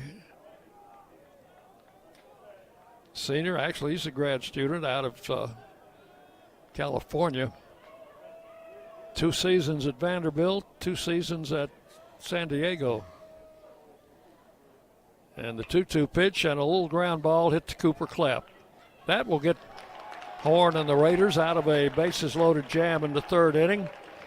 Hayes retired on a grounder to second. And that is all in the inning. No runs. There was 1 hit and 3 men left on base. So we go to the bottom of the 3rd. Middle Tennessee 3, Western Kentucky nothing. You're listening to Blue Raider Baseball from Van Wagner. At Middle Tennessee Electric, we see the lines that link us all, illuminating our neighborhoods, empowering our businesses, and helping us to recharge. Because we believe in the power of good energy. Whether it comes from our grids, the sun, or a kind heart. And as your family and our region continue to grow, you can trust that we'll always be there for you. Middle Tennessee Electric, bringing good energy. Hey folks, it's Chip Walters from Exit Realty Bob Lamb and Associates, helping Middle Tennessee make smart moves in a fast-moving market. Whether you're buying, selling, or just exploring your options, you deserve someone who knows this community and treats your goals like their own. From first-timers to long-time homeowners, I'm here to guide you with clarity, confidence, and a steady hand. When you're ready to make the next move, start with someone you trust. Visit choosechip.net and let's make your 2026 move the right move. Rutherford County's MTSU station, News Radio WGNS. We go to the third inning. Raiders leading 3-0. Let's pause 10 seconds for station identification as we tell you you're listening to Blue Raider Baseball. The flagship station for Middle Tennessee sports, WGNS. Murfreesboro, Smyrna. The Blue Raiders play here. Dick Palmer, John Callow with you on a Friday night. First game of a 3-game series. We'll play tomorrow afternoon at 3, Sunday afternoon at 1 o'clock to wrap up the series. Dean O'Neill will lead off for the Raiders in the third inning. Raiders had a 3-run first inning and left the bases loaded.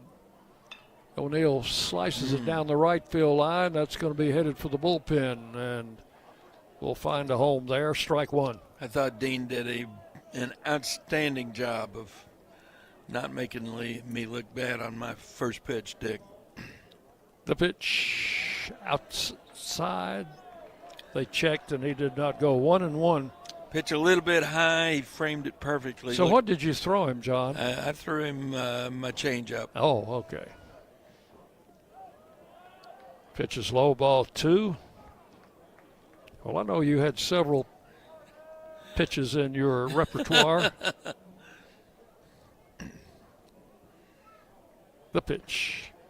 Foul back. I just tried to throw a strike. I think I got mine to Tyler Minnick. Pretty good pass. I thought you did, too. Yeah. 2-2. Dean did a great job of framing that pitch a little bit high so that it looked like a strike. And he strikes out. Chased an outside pitch. Yeah, went after a bad pitch. So 1 out here in the third inning. And he is, he being O'Neill, the first Raider to go down on strikes. Here's Brent Rogers. He walked in the first inning. And against the right-hander, Gage Olson. Yeah, I'll give you some final numbers on the starter, Aaron Robertson. He went an inning in the third, gave up 3 runs, all earned on 6 hits, a walk, no strikeouts, and a hit batter. There's a strike to Brett Rogers. It's 0-2.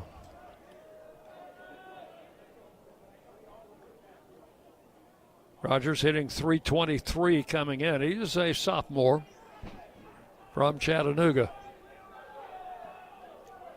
Raiders have their entire outfield back next year. If. And that's a big if. Mm-hmm. Pitch is low and inside to Rogers, ball 1. I think all 3 will probably be eligible for the draft. Ball inside, 2-2. Well, back before Major League Baseball started messing with the draft, I would say all 3 of them would have been good candidates. Fly ball down the left field line. Going to be a foul ball, and it's going to be uncatchable down in the corner.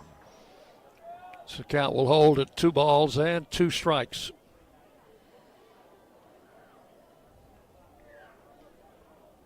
Yeah, I think you're right, John.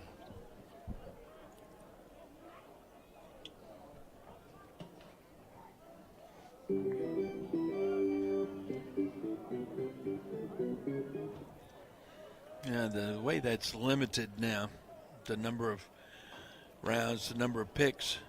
Swing and a tap foul.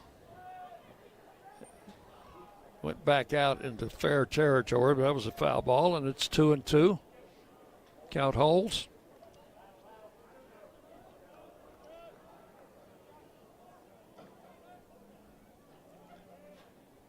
And the pitch to the plate. Low and inside, ball 3. Boy, we've had a lot of 3-ball counts in this game. Yeah. All 3 of these pitchers we've seen tonight have been going deep into counts. Smash to first. First baseman has it. Tosses to the pitcher covering, and that's out number 2 here in the inning. First baseman Arroyos makes the play to the pitcher Olson. 2 up, 2 down in the third. Batter is Von Dolan. Brett fouled out in the first inning. Pitch to him is inside, ball 1. And again, they play Von Dolan as a dead pull hitter with 3 of the infielders to the left of second base. The pitch is a ball outside, 2-0. Well, they're not going to have a chance if they keep throwing Von Dolan outside like that. There's no way he could have pulled that last pitch. The 2-0 pitch swung on, high fly ball down the left field line. Going to be foul and not caught by the left fielder. Made a diving effort. Yeah, went to his knees, thinking he could slide under it, but could not. So the count will be 2-1 on Von Dolan.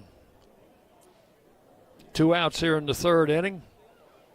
3-0. The Raiders in the lead.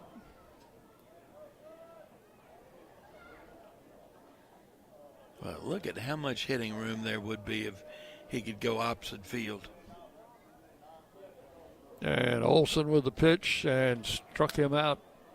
No, that's just strike 2. 2-2.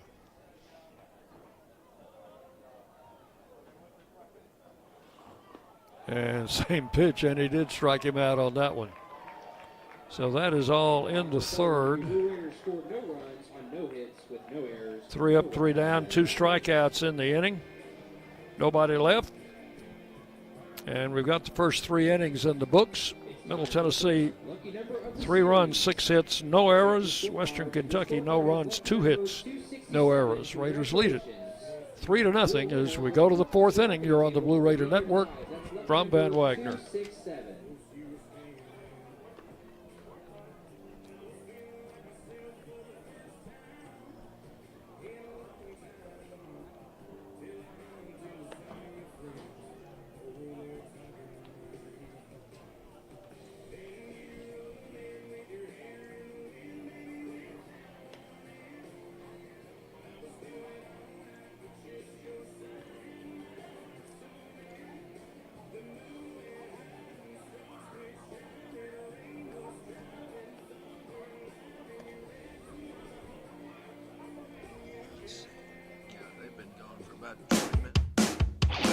Las Casas Drugs is a proud sponsor of Blue Raider Athletics, located at 4702 Las Casas Pike, just minutes from Murfreesboro.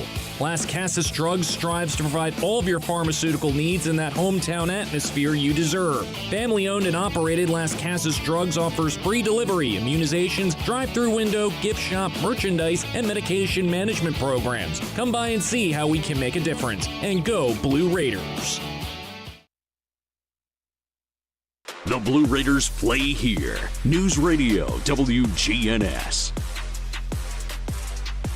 And we take this game to the 4th inning, 3-0, Middle Tennessee leading. For the Hilltoppers in the 4th, it will be Cale Frost to lead off. He flied out to Rogers in right field in his first at bat, a left-handed hitter.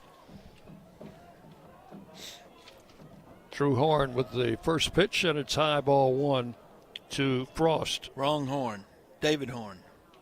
You had Drew Horn on your mind after talking to him in the dugout. David Horn Jr.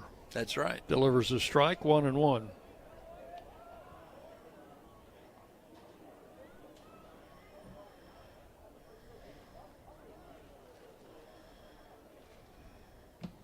Standard defense for the Raiders for this left-handed hitter. Took the pitch low for ball 2, and it's 2-1. Well, it is definitely twilight. Lights haven't quite taken effect, have they? Well, 3 outside, 3 and 1. Well, he's not here in the infield. Horn not helping his pitch count, and he's had a lot of 3-ball counts. There's a swing and a miss, strike 2. 3 and 2. Needs more of those swing and misses.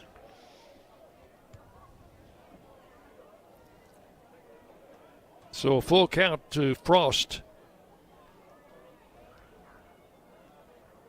And struck him out swinging. Pumped that fastball in at 92 and gets the swinging strikeout. Out number 1. It's his 4th strikeout in this game. Here's Reed Howard, the shortstop. He drew a walk back in the 2nd inning. Horn's pitch count at 79 after that strikeout. Reed Howard is a sophomore from Ferdinand, Indiana. There's a strike call. 0-1. You're right at 80 pitches with just 1 out in the 4th inning. It's going to be tough to go much more than 5. Fly ball into right center. Nowak sliding over.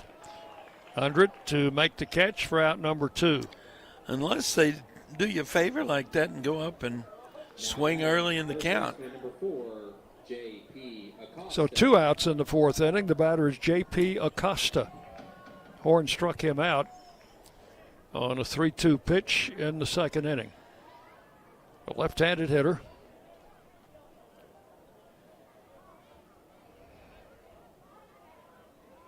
Shows bunt. Takes a pitch. It's in there for a strike.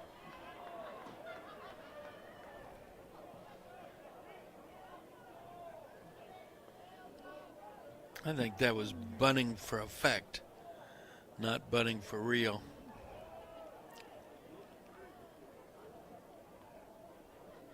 And the 0-1 pitch on the way is swung on and missed. Count will go to 0-2. As he backed out of the box, I think what he was saying, Miss Dump, was that a strike? And of course, Miss Dumper said you swung at it.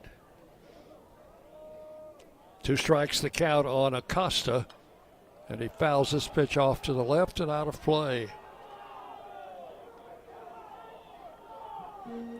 Well, you know, one of the differences this inning, Dick, is Horn has been able to throw his fastball in a little bit better velocity than he was showing earlier, and he's been throwing it for strikes.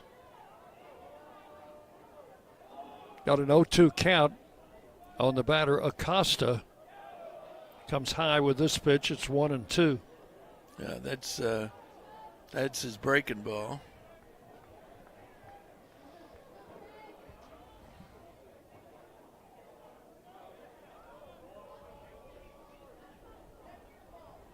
The 1-2 pitch, and struck him out swinging.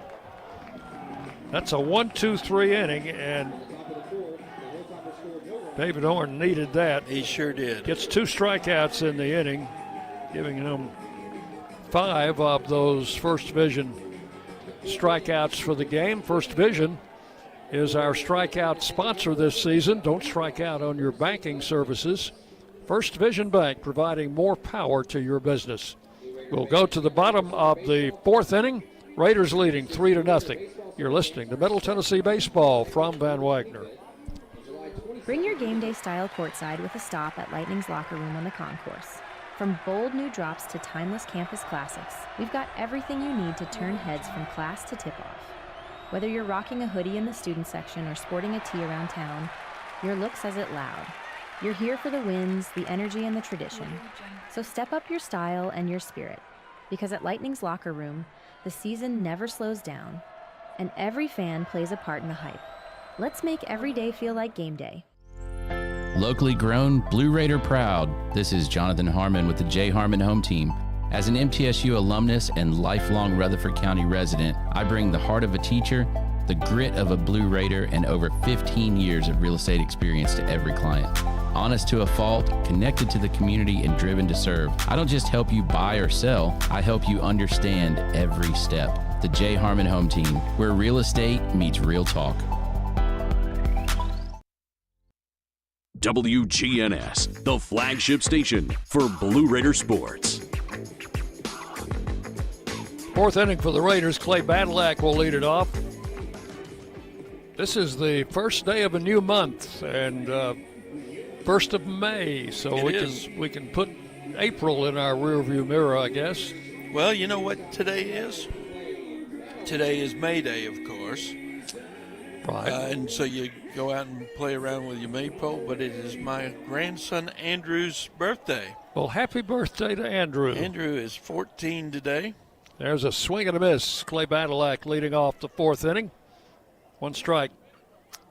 And he's going to be going to school up here in that is right. Middle Tennessee, I understand, next year. Come fall, he is going to be a foot. Pitch is outside. 1 ball, 1 strike.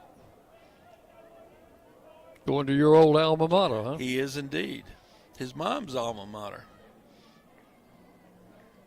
1-1 the count to Badalak. And the pitch is swung on and missed. Clay hit into a fielder's choice to end the first inning. That was with the bases loaded. The Raiders had 3 runs in that inning and left the bases loaded. There's a ball down for 2-2. Throwing him nothing but soft stuff so far in this at-bat. This is Gage Olson with the pitch and a fly ball to left. Left fielder chasing it near the foul line, reaches up, can't get it. Badalak's on his way to second. That's a stand-up double for Clay Badalak. He's turning into a power hitter now, going for the fences. Had a home run Tuesday at Vanderbilt and a double down the left field line here tonight. It's the first hit off Olson, the relief pitcher. Boy, that ball carried. It carried. It did carry, and it carried to about the only place in the ballpark that a fly ball would carry, which is right down the line. That couldn't have been much more than 2 or 3 feet fair when it touched down. Here's Owen Nowak. Has a single in 2 trips and bunts. Third baseman's going to handle it, picks it up, and got him at first. It's a good play by the third baseman Acosta, because that was you had a speedy runner and a pretty good bunt laid down. That'll be a sacrifice. We'll go 5-3 for out number 1, but it moves Badalak into scoring position at third base. Coach Meyer is having a discussion with the home plate umpire, Anthony Grilli. Whatever they were talking about, it's over. There's Lane Akers. Akers 2 for 2 tonight. Singled in the first, singled again in the second. Oh, look at the Western infield. They are all playing in. Pitch is outside, ball 1. They do not want the Raiders to add on to their 3-run lead. So all 4 infielders in on the grass. The pitch. Akers swings and misses.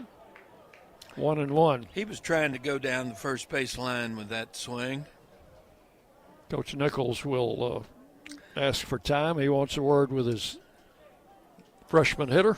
Because the playing in, the first baseman is, he has got to be, 25 feet off the line? 30 feet maybe even.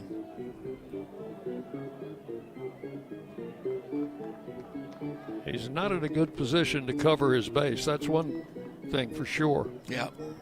1 ball, 1 strike.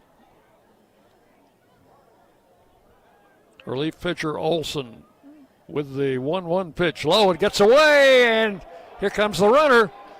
Throw to the plate. No throw to the plate. Wild pitch. Catcher couldn't pick it up.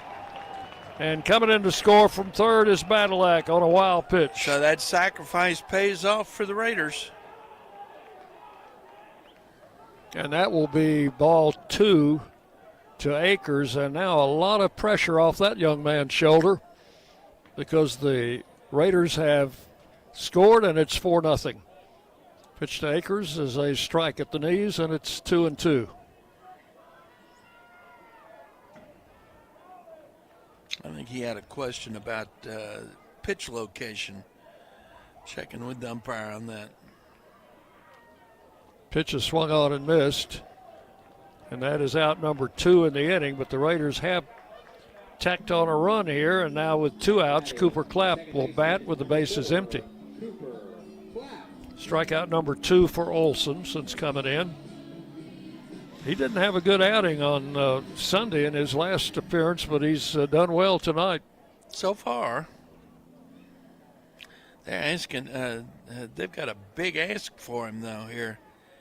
Having to come in with just one man out in the second inning. First pitch to Clapp was low and inside for ball 1. Now they have 3 infielders to the right of second base for Clapp. And there's ball 2 downstairs. And Cooper does go the other way occasionally. Well, he went the other way for that first single, that infield single in the first inning. He went to the left side. Strike called, 2-1.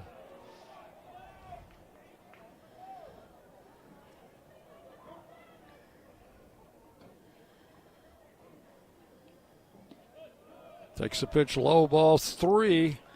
We've got this big shift in the infield, but the outfield is playing him straight up. In fact, the center fielder a step or 2 into left center. And all that does not matter because he just walked. So 2 outs, and Tyler Minnick will bat with a runner at first. First walk given up by Olson. Minnick hit by a pitch in the first inning. Hit a fairly deep fly ball to left field that was caught in the second inning.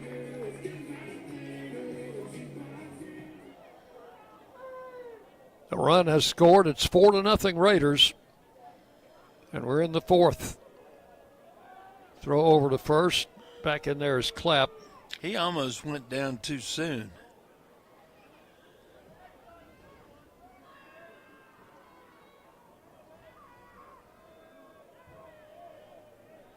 Again to first. Back in plenty of time that time.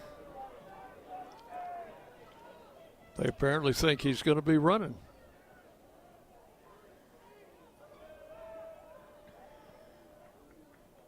Pitch to Minnick, low and outside. I know they'd love to have Clapp in scoring position for Minnick. Oh, yeah.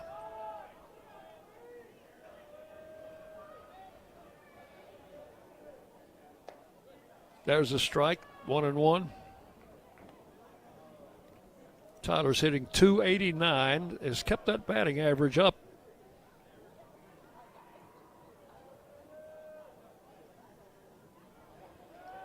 And that is, he's been catching just about every weekend series and then playing first base during the week, with O'Neill catching during the week. 1 ball, 1 strike. It's hard smash to third, backhanded, long throw across, gets away. Here comes Clapp to third. Did that ball go in the dugout? It did. And so Minnick goes on to second. To second, so that'll be, what, an E5? Was that the third baseman that threw that ball away? Yes, third baseman made the play. Okay. So runners will be at second and third with 2 outs, and Nathan Brewer will be the batter.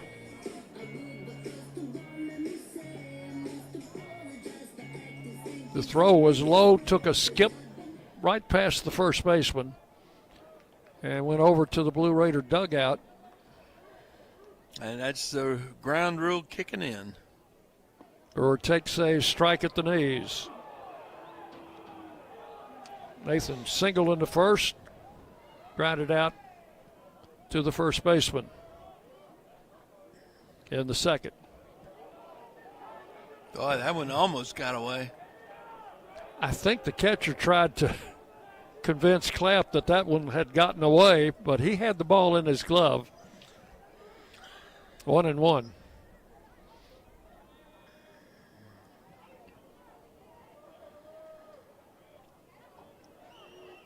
Brewer standing in from the left side, takes a ball high, bit high, 2-1.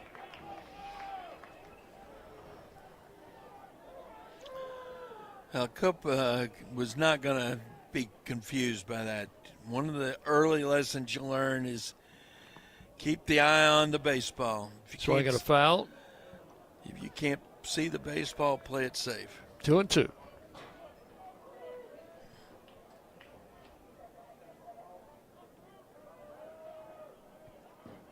Brewers folks are here as they are just about every game. And the pitch. Ground ball. That's in the hole. That's going to score another run. Going to score 2. Here comes the second runner. Minnick will score as the ball got past the shortstop. They had a funny-looking shift on for Brewer, and he hit it in just the perfect spot. They weren't expecting him to go to left field, were they, Dick? We hit it right to the spot where the shortstop normally would be playing. That's right. But the shortstop was swung way over towards second base. He got a glove on it, but it went on out into left field. So 2 runs score, and that will make it a 6-0 game. With Brewer at first.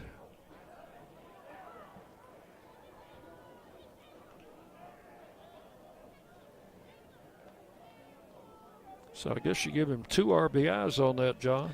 I think you got to. I did. Look at that sky out there over the football stadium. Is that red sky at night, Sailor's Delight? Beautiful sky. Count is 1 strike to O'Neill. And the pitch, swing and a foul, 0-2. Had come off his foot, you think. So 3 runs here in the 4th inning to go with 3 in the 1st. And the Raiders leading 6-0. You got to add on. That's what they preach him. Preach to him over and over. Oh, was that a balk? Must have been. So the runner at first will go to second as the balk is called.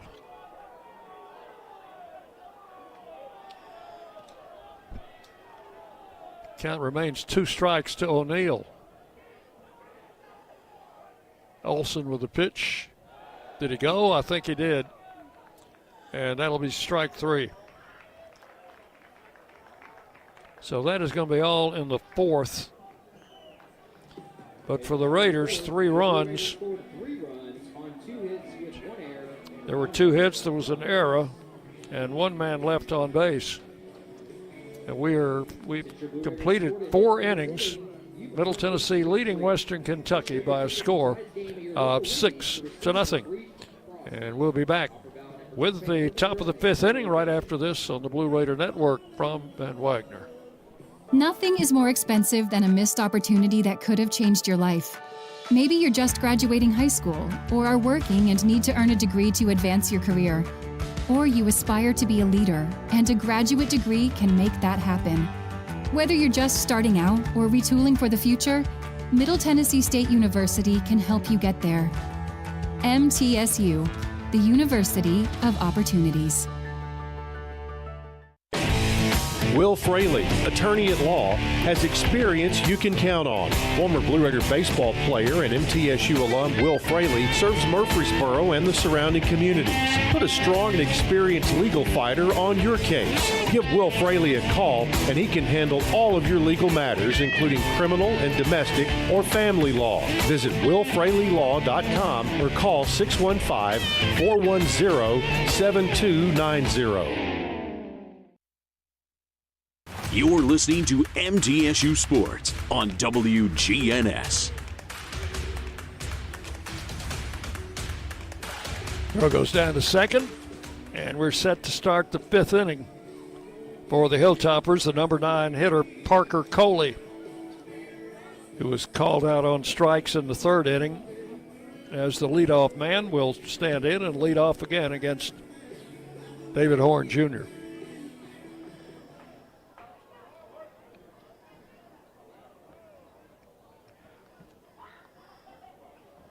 Horn working with a 6-run lead now. The pitch is in for a strike.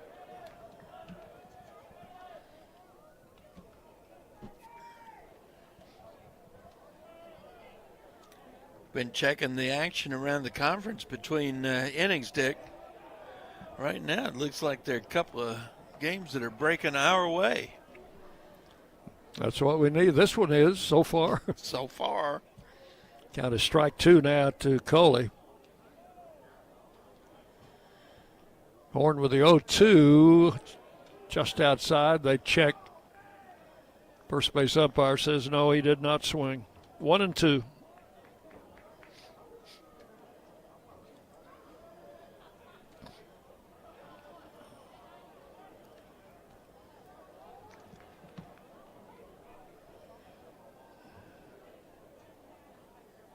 And the big right-hander delivers outside for a ball, 2-2.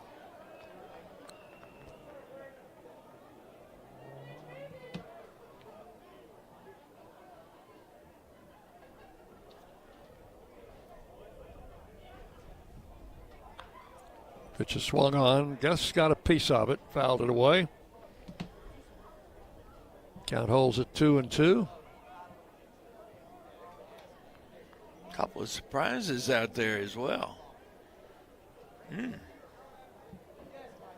I can hardly wait till the 7th inning.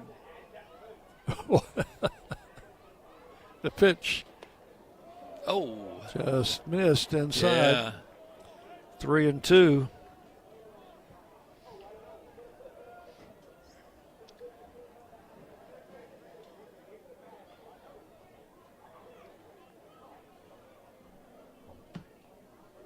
David Horn, the 3-2 breaking ball, called out on strikes.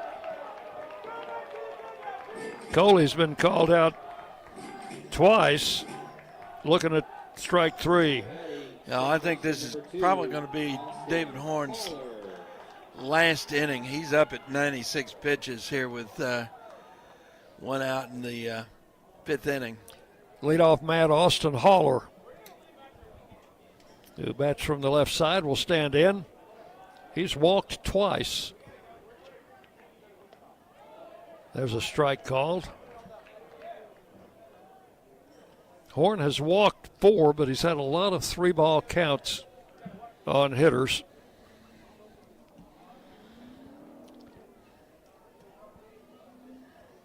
The 1-strike pitch is outside, and it's 1 ball, 1 strike. He has retired 5 in a row now, though.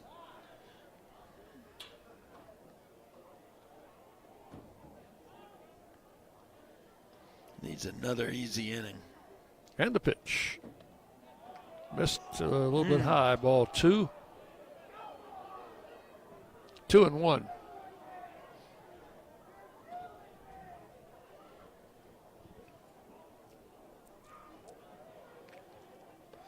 And a swinging strike. Count will go to 2-2. Haller Sr., actually a grad student out of California. It's his 3rd year with the program up in Bowling Green. Pitch over, but no, call strike 3.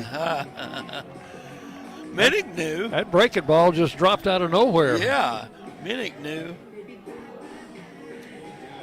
So 2 call 3rd strikes here in the 5th inning, and 7 overall. 7 overall for David Horn.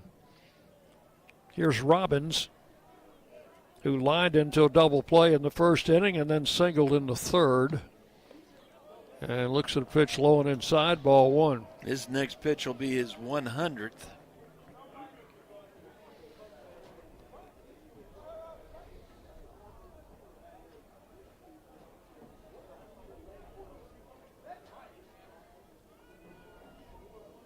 the right-hander delivers, and he hit bunts it foul back to the backstop. That bunt was more in self-defense, wasn't it? Count will go to 1-1.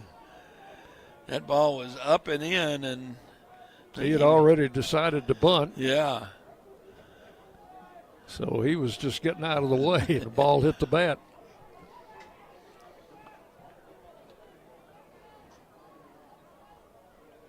One ball, one strike. Robbins hits it into right field, little looper, and Clapp is there to grab it. And that is going to be all in the fifth, 3 up, 3 down. So Horn has set down the last 7 in a row. Nothing across in the 5th inning. And we will go to, we're halfway home in this game, by the way, John. We'll go to the bottom of the 5th. Middle Tennessee 6, Western Kentucky nothing. You're listening to Blue Raider Baseball from Ben Wagner. When the arena lights dim for a concert, or when the crowd becomes one at a big game, you can almost feel like you're the biggest fan. But who's your biggest fan? It's the person that will get you home safely after a night of drinking. It's the person who looks out for your life to make sure you leave the stadium with someone sober. This could be a designated driver or someone who offers to get you a ride share. Because in Tennessee, fans don't let fans drive drunk.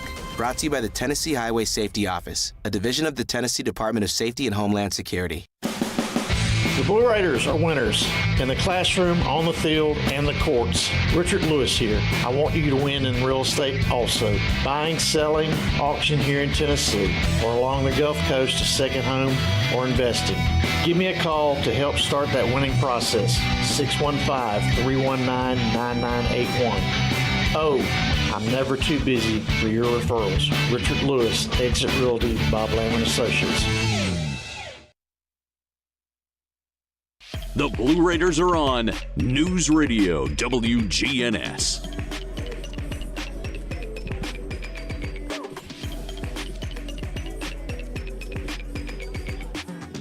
Raiders take a 6-0 lead into the bottom of the 5th inning. Gage Olson gave up 3 runs. Not altogether his fault. There was an error in there that helped keep the inning going. And the bottom third of the Blue Raider batting order scheduled here in the 5th inning. Brett Rogers will lead off. He has walked and grounded out, 0 for 1.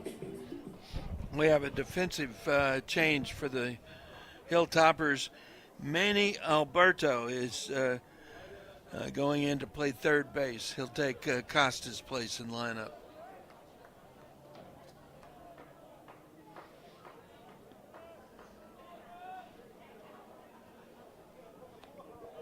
There's a pitch low, and it's 1-1 now to Rogers. So we'll make that change. Alberto now at third. Acosta had struck out twice, which may be the reason he's over in the dugout now. Could be. There's a swinging strike. The count will go to 2-2 on Brett Rogers. Ground ball third. Taken on the short hop by the third baseman. That new player in the game, and the ball was going to find him. It always does, doesn't it? Rogers grounds out third to first. He made a good play on that short hop. He sure did. That's 1 out. Batter is Von Dolan. He is fouled out and struck out, 0 for 2. They overshift to the left side against Von Dolan, who looks at ball 1. Oh, and that first baseman is, I think he is even farther than 30 feet from the first base line now. Swing and a miss, 1-1. Boy, wouldn't it be interesting to lay a bunt down on the right side of the infield, see who can win the race? Mondo fouls this one off to the left. It's 1-2.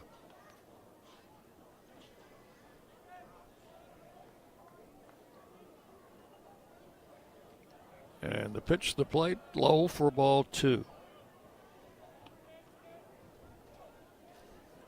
Well, David Horn is in line to get the win. If the Raiders hold on here, he has pitched 5 innings. There's a swinging strike 3 to Von Dolan, and that is out number 2. The batter is Clay Badalak.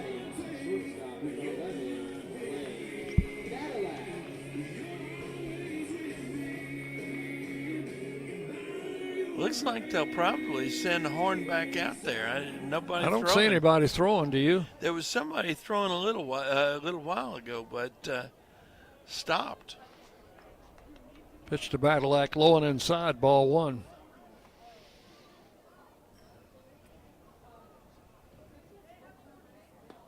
Same spot, same result, ball 2. 2-0. Badalak doubled to lead off the 4th inning, came around to score in that inning. And takes ball 3.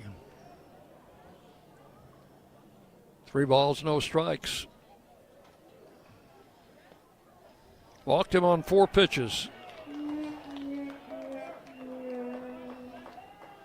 It's only the 2nd walk given up by Olson. Now batting, center fielder number 9, Owen. So we go back to the top of the order and the 4th time around for the Raiders. Owen Nowak singled and scored in the 1st, grounded out in the 2nd, and laid down a sacrifice bunt in the 4th. Check swing and a strike call. By the way, that single in the 1st inning, John, extended his hitting streak to 10 straight games. He has been so much fun to watch.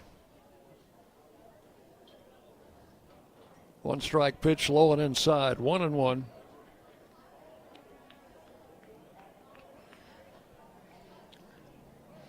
You know, after watching Eston Snyder in center field a year ago, you think, how can you even get close? Well, no, because we haven't had any real drop-off, have we? Looked, had the hit and run going there. Runner started, and Nowak fouled it off. The count will go to 1-2.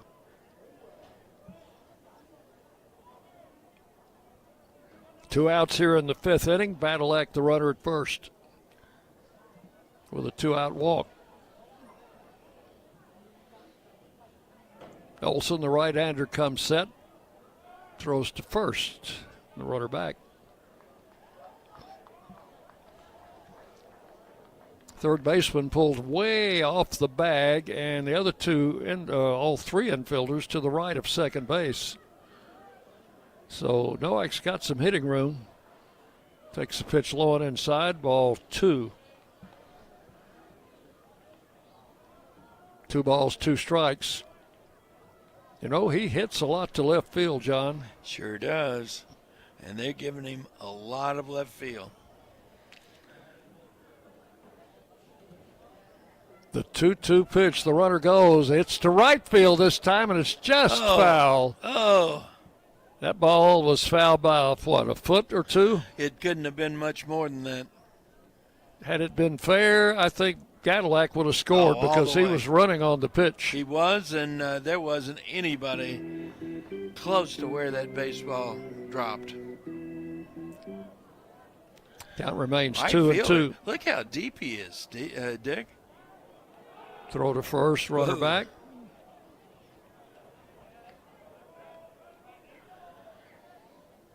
It's almost like they're playing no doubles with that right fielder.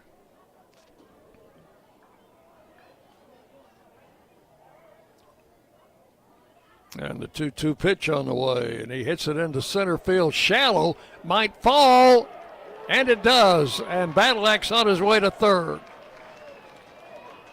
Great piece of hitting by Owen Nowak. Just a little fly ball into left center. And it in that no man's land, shortstop couldn't get back, center fielder couldn't get in, and the left fielder couldn't get over. So Lane Akers will bat with runners at first and third and 2 outs. Oh boy, we need to add on here. take advantage of this opportunity they've given Akers us. has a couple of hits tonight. Looks at a pitch outside, ball one. He wouldn't walk him, would he? Cooper Clapp waiting to hit next. And a throw over to first. Runner back.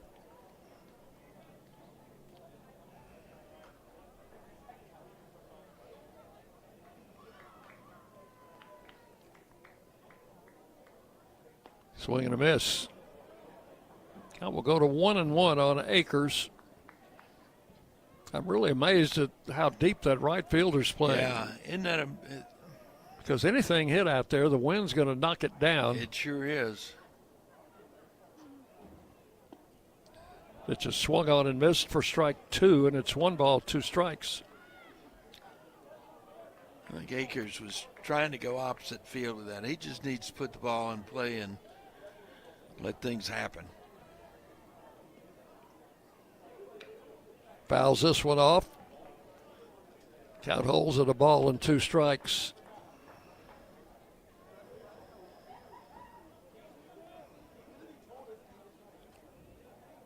Western had to rebuild just about their entire roster from last year. They won the conference last year, won the conference tournament, went to the NCAA regional. Lost in the first round. Yeah, but they got there. Yeah. They won 46 games last year, John. 46-14. As I recall, that was a pretty darn good ball club. There's strike 3 called. So Akers called out on strikes, and that will wind up the 5th inning. No runs, 1 hit, 2 left. We've completed 5 full innings. Middle Tennessee 6, Western Kentucky nothing. You're listening to Blue Raider Baseball from Ben Wagner. Las Casas Drugs is a proud sponsor of Blue Raider Athletics, located at 4702 Las Casas Pike, just minutes from Murfreesboro. Las Casas Drugs strives to provide all of your pharmaceutical needs in that hometown atmosphere you deserve. Family-owned and operated, Las Casas Drugs offers free delivery, immunizations, drive-through window, gift shop, merchandise, and medication management programs. Come by and see how we can make a difference. And go Blue Raiders. Bring your game day style courtside with a stop at Lightning's Locker Room on the concourse. From bold new drops to timeless campus classics, we've got everything you need to turn heads from class to tip-off. Whether you're rocking a hoodie in the student section or sporting a tee around town, your look says it loud. You're here for the wins, the energy, and the tradition. So step up your style and your spirit, because at Lightning's Locker Room, the season never slows down, and every fan plays a part in the hype. Let's make every day feel like game day. Rutherford County's MTSU station, News Radio WGNS.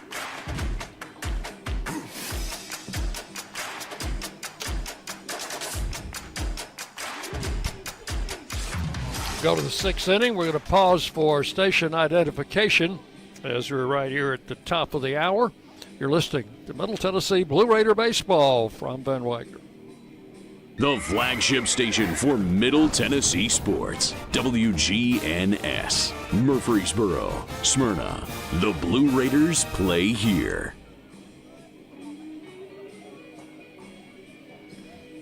Dick Palmer, John Callow with you from Reese Smith Field here on a chilly Friday night, opening game of a 3-game series, but a good crowd on hand to watch these old rivals play. David Horn Jr. comes out for the 6th inning. He'll have the 3-4-5 hitters for the Hilltoppers to face. This is Lane Arroyos. First pitch to him, in for a strike, 0-1. Arroyos has struck out and hit a little pop-up back to the pitcher. This pitch low and outside, and the count goes to 1-1. Got right-hander going in the bullpen. Could be King. It's a tall right-hander. Yep. And have a left-hander throwing in the bullpen. There's a strike to Arroyos, 1-2.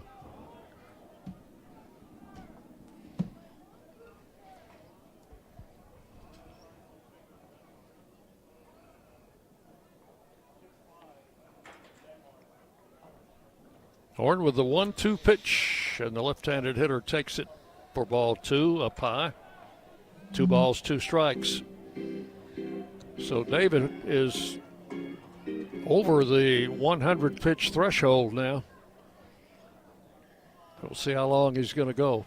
I would say until he lets his first runner reach base. Ground ball to first. It's picked up there by Akers. Makes a nice play. Nicely done.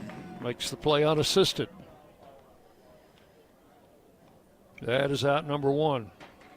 Now batting, catcher. And this is the catcher, Camden Ross, has one of the 2 hits for the Hilltoppers tonight.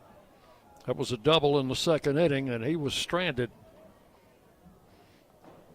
at second base.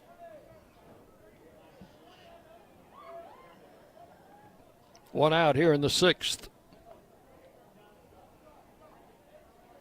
And the pitch is swung on, hit in the air to center. Nowak back, still going back, retreats, makes an over-the-shoulder catch. Got it on the first step onto the track.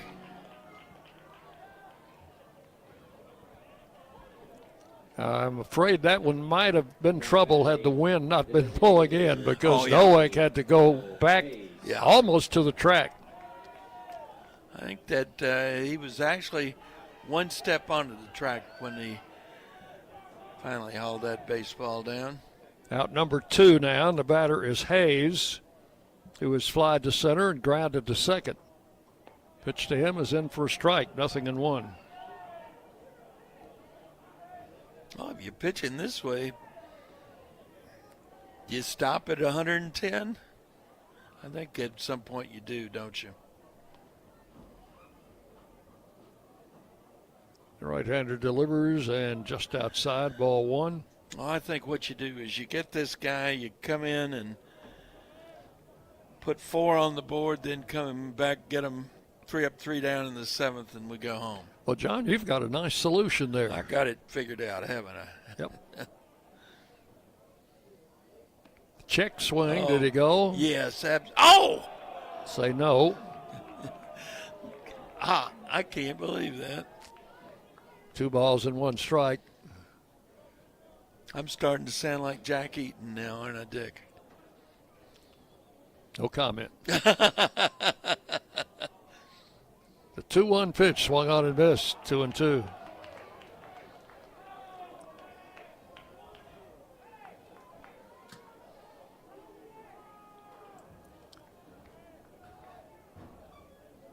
Hayes tormented the Raiders last year with 3 home runs in 3 games, and checked his swing on this one.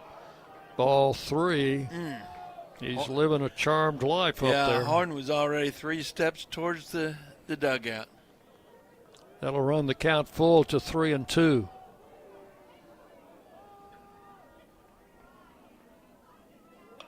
Fly ball, left center field, short, and caught by Badalak. Wow. He just grabbed it. He came out of nowhere. What a catch. Yeah. Just grabbed that out of Nathan Brewer's glove almost. You had Brewer coming in, you had Nowak coming in, and somewhere in between, Badalak came out of nowhere and caught the ball. Wow. Almost with his back to the wall, to the infield. He did indeed. Star there. Yes, and wow. 3 up, 3 down in the 6th inning, nothing across. Great play by Badalak. We'll go to the bottom of the 6th. Middle Tennessee 6, Western Kentucky nothing. You're on the Blue Raider Network from Van Wagner.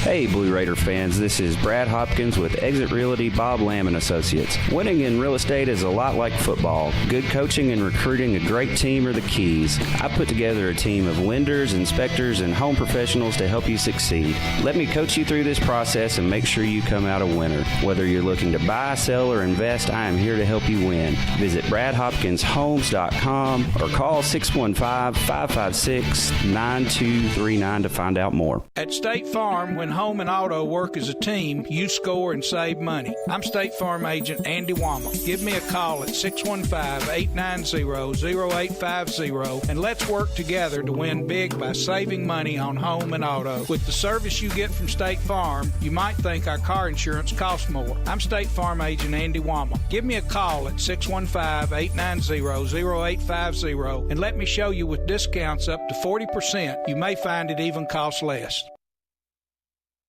The Blue Raiders play here. News Radio WGNS. 6-0 Raiders as we go to the bottom of the sixth inning. Raiders have the 3, 4, and 5 hitters set to face Gage Olson. Olson came in the second inning with 1 out and has done a creditable job. Had an error that cost him a couple of runs in the fourth inning. But other than that, he's pitched pretty good out of the pen for them. First pitch is ball 1 to Cooper Clapp, who has 2 hits and a walk. Perfect night at the plate going for Clapp. The pitch is ball 2, 2-0.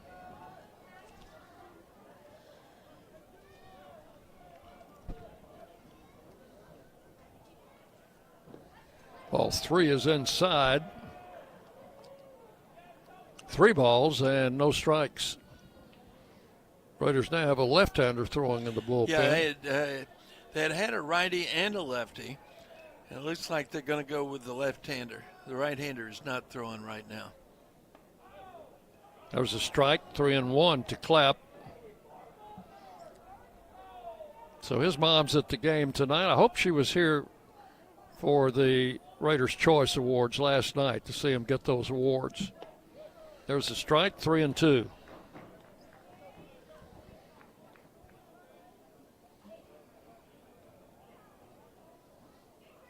Full count, strike 3 calls. So the first 3 pitches were balls. The next 3 were strikes. And that's out number 1 in the 6th inning.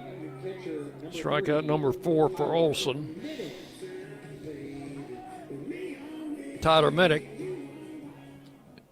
reached on that error in the 4th inning by the third baseman that extended the inning, and the Raiders scored some runs in that inning, got 3. And they've gone into the big shift for Minnick yet again. Swings, fouls it off his fist, out of play. The count will go to 1-1 now to Tyler.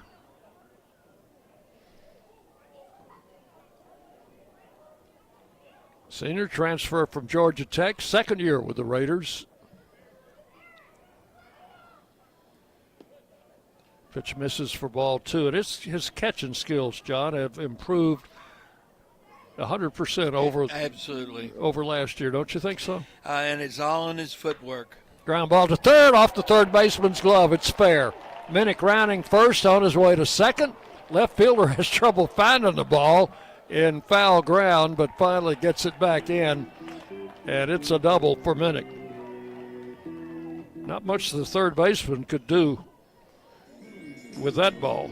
Yeah, what Minnick has really improved on is the way he handles himself, handles his feet behind the plate, and which means he can get gets rid of the ball faster and more accurately. So, yeah. And he's not having to catch every single game, and I think that's probably helped. That makes a difference. Helped for his sure. batting average too. Yep. Runner at second, 1 out. Here's Nathan Brewer. Nathan's had a good night with 2 hits. Had a big hit, drove in 2 runs in that 4th inning. I tell you, one thing you can tell when you ran this team just a little bit in the dugout or on the bus or in the hotel, Minnick has been a real leader for him. 1 strike to Brewer. The pitch, bouncing ball past the pitcher. Tough play for the shortstop. Can't make it. Runners will be at first and third. And I think that'll be an infield hit. Well, that would be Nathan's third hit in this game, and 2 of them of the infield variety. So first and third with 1 out, and the batter O'Neill has struck out his last 2 times at bat. He's 0 for 3.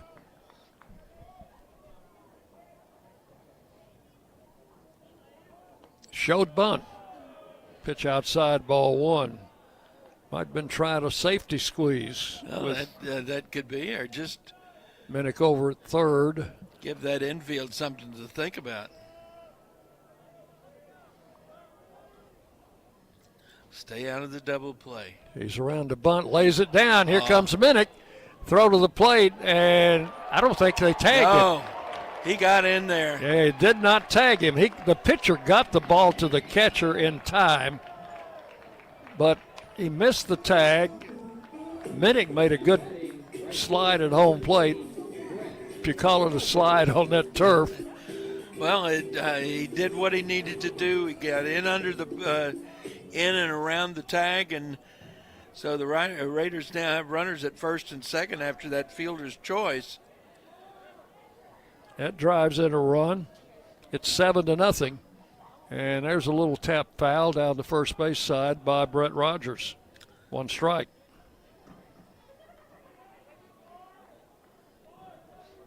Keep adding on, gentlemen. Just 1 out in the inning. Runners at first and second. Bouncing ball to first. They will take the out. That's the only one they're going to get.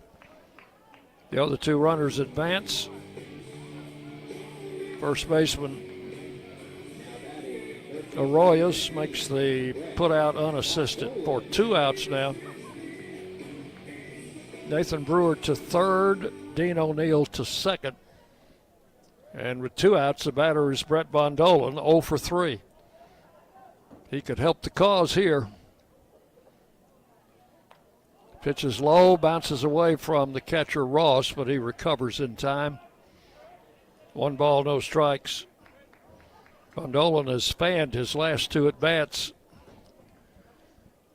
This needs to put it in play here and give us a chance. Lefty and a righty throwing in the Western bullpen. Pitches low, ball 2, 2-0.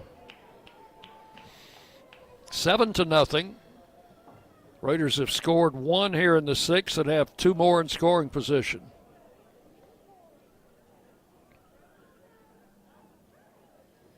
Swing and a miss, 2-1.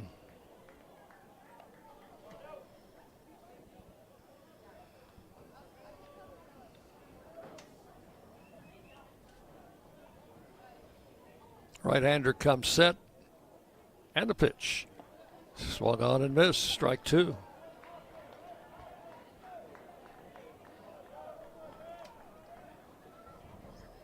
Time call, and the head coach coming out with a 2-2 count on the batter. And runners at second and third. This is an unusual spot for a visit. It is. Bondolan has not had any luck against this pitcher. Olson has struck him out twice. Might be kind of reminding him of what he got him on earlier. Raiders have runners at second and They're third. calling for a new pitcher. And so he's coming out with a 2-2 count on the batter. Wow. Well, that's an unusual move. It is indeed. We'll take a break as the new pitcher comes in. You're listening to Blue Raider Baseball from Ben Wagner. At Middle Tennessee Electric, we see the lines that link us all, illuminating our neighborhoods, empowering our businesses, and helping us to recharge. Because we believe in the power of good energy. Whether it comes from our grids, the sun, or a kind heart, And as your family and our region continue to grow, you can trust that we'll always be there for you. Middle Tennessee Electric, bringing good energy. Hey folks, it's Chip Walters from Exit Realty Bob Lamb & Associates, helping Middle Tennessee make smart moves in a fast-moving market. Whether you're buying, selling, or just exploring your options, you deserve someone who knows this community and treats your goals like their own. From first-timers to long-time homeowners, I'm here to guide you with clarity, confidence, and a steady hand. When you're ready to make the next move, start with someone you trust. Visit choosechip.net and let's make your 2026 move the right move. WGNS, the flagship station for Blue Raider sports. New pitcher is a right-hander, Sam Frizzy. Last appeared last Friday night, just threw a third of an inning, but he got the save against Kennesaw in a 9-8 Western Kentucky win. Well, he is making his 13th appearance, all in relief. He's thrown 7 2/3 innings, given up 8 runs, all earned on 9 hits, 3 walks, 12 strikeouts. He's got a 9.39 ERA, no decisions, but that one save. I guess what Western's going for is the strikeout pitch here. Frizzy's a grad student, grad transfer from Southern Illinois. He's another native Californian, 6'1", 205. And he'll inherit a 2-2 count to Van Dolen.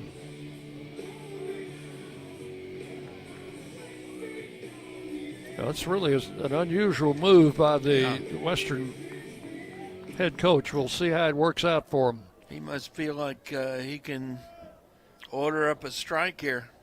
Second and third. The pitch outside, ball 3.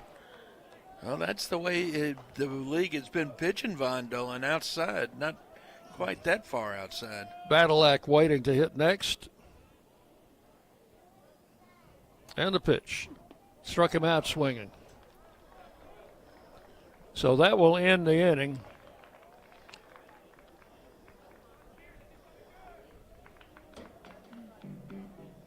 The Raiders pick up 1 run on 2 hits and leave 2 runners. And we have completed 6 full innings.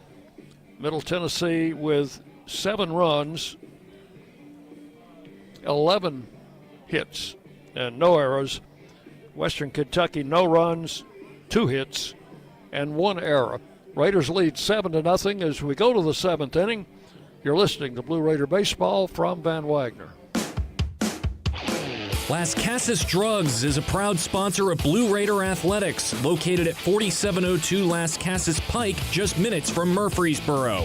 Las Casas Drugs strives to provide all of your pharmaceutical needs in that hometown atmosphere you deserve. Family-owned and operated, Las Casas Drugs offers free delivery, immunizations, drive-through window, gift shop, merchandise, and medication management programs. Come by and see how we can make a difference. And go Blue Raiders! Bring your game day style courtside with a stop at Lightning's Locker Room on the concourse.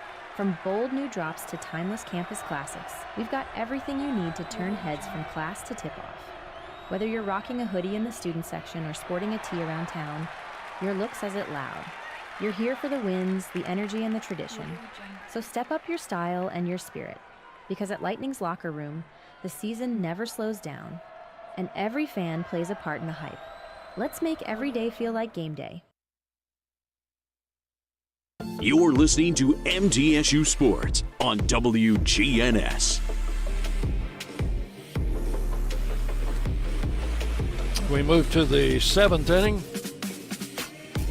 Coach Myers has made a pitching change as David Horn will come out, having thrown 6 shutout innings, giving up only 2 hits to Western Kentucky. John Michael Pickens will take over the pitching duties. He pitched on Tuesday night at Vanderbilt, pitched 1 inning, allowed 2 runs on 2 hits. That was his last outing. Made 19 appearances, all but 1 of them in relief. He's thrown 32 in the 3rd innings, given up 18 runs, 15 earned on 36 hits, 16 walks, 20 strikeouts. He's got a 4.18 ERA, a 1-1 record with 1 save. Facing the left-handed hitting Cale Frost to lead off the 7th. And the first pitch is outside to Frost for ball 1. Frost has flied out and struck out, both against David Horn. You know, Jerry Myers would very definitely like to see Pickens get a couple of innings. The last thing he wants to do tonight with a 7-run lead is have to go to Gavin King. 2-0, or 2 balls, no strikes. 2-0 on the hitter. And now ball 3 is outside, 3-0. That's not the way you want to start this off. Frost, a 254 hitter. That's from the left side.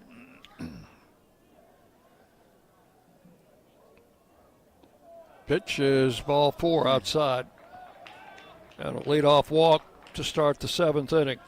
That coming after David Horn had retired, 9 in a row? 3, 6, 9, 3, 10 in a row. 6, 9, 10 in a row, yeah. Yeah, 10 in a row.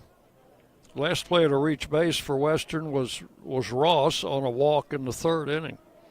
And now a walk for Frost leading off the 7th. Batter is the shortstop, Howard. First pitch to him, and for a strike, 0-1. Howard has walked and flied to center.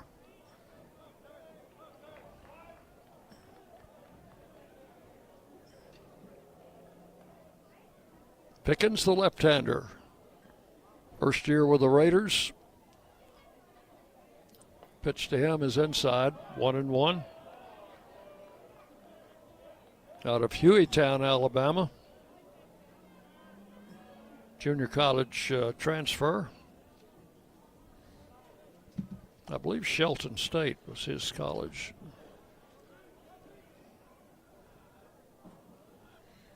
The 1-1 pitch is popped up. Shallow right field, clap back, but Rogers is in. He was playing shallow and makes the catch for out number 1. You know, a ball like that, as deep as Western has been playing their right fielder, he wouldn't be able to get there to catch that, would he? Would not. So John Michael gets his first out, and the batter is Alberto. He came in to replace Acosta.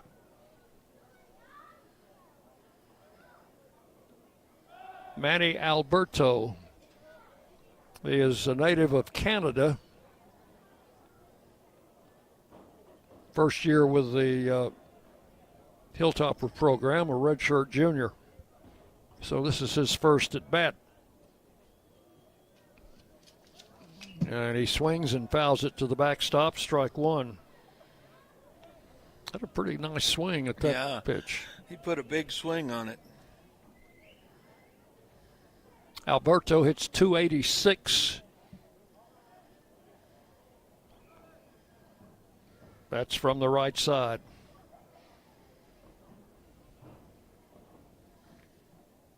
Pitch to him is high for ball 1, 1-1. Coley on deck to hit next.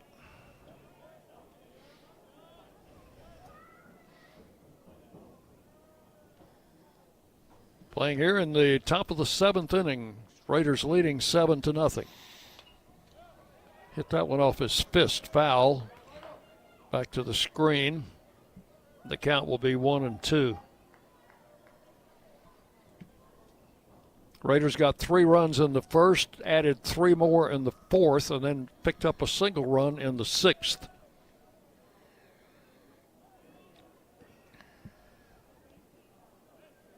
One ball, 2 strikes. Pickens with the pitch high, ball 2. That was close. And again, Rogers playing very shallow in right field. Nowak a couple of steps in center. Infield double play depth. Swing and a miss on a high fastball, and that is strike 3.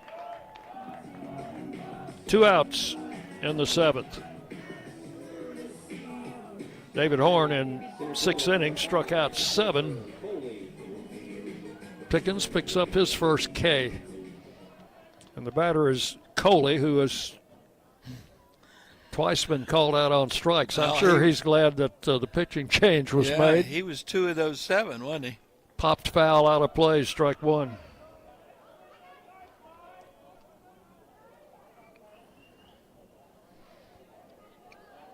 So Pickens gets out in front, 1 strike. Frost with that leadoff walk still at first base, 2 outs. And the left-hander delivers, and a fly ball into left field, fairly deep, but Brewer's back under it and makes the catch in front of the Lee Victory Wall of Champions. Maybe 1 step shy of the warning track. That's going to be all in the 7th inning for the Hilltoppers. No runs, no hits. 1 man left. 7th inning stretch time here. John will have scores of other games, and we'll have more baseball coming to you on the Blue Raider Network from Van Wagner. Locally grown, Blue Raider proud. This is Jonathan Harmon with the J. Harmon Home Team. As an MTSU alumnus and lifelong Rutherford County resident, I bring the heart of a teacher, the grit of a Blue Raider, and over 15 years of real estate experience to every client. Honest to a fault, connected to the community, and driven to serve. I don't just help you buy or sell, I help you understand every step. The J. Harmon Home Team, where real estate meets real talk. Nothing is more expensive than a missed opportunity that could have changed your life. Maybe you're just graduating high school, or are working and need to earn a degree to advance your career. Or you aspire to be a leader, and a graduate degree can make that happen. Whether you're just starting out or retooling for the future, Middle Tennessee State University can help you get there. MTSU, the University of Opportunities. The Blue Raiders are on News Radio WGNS.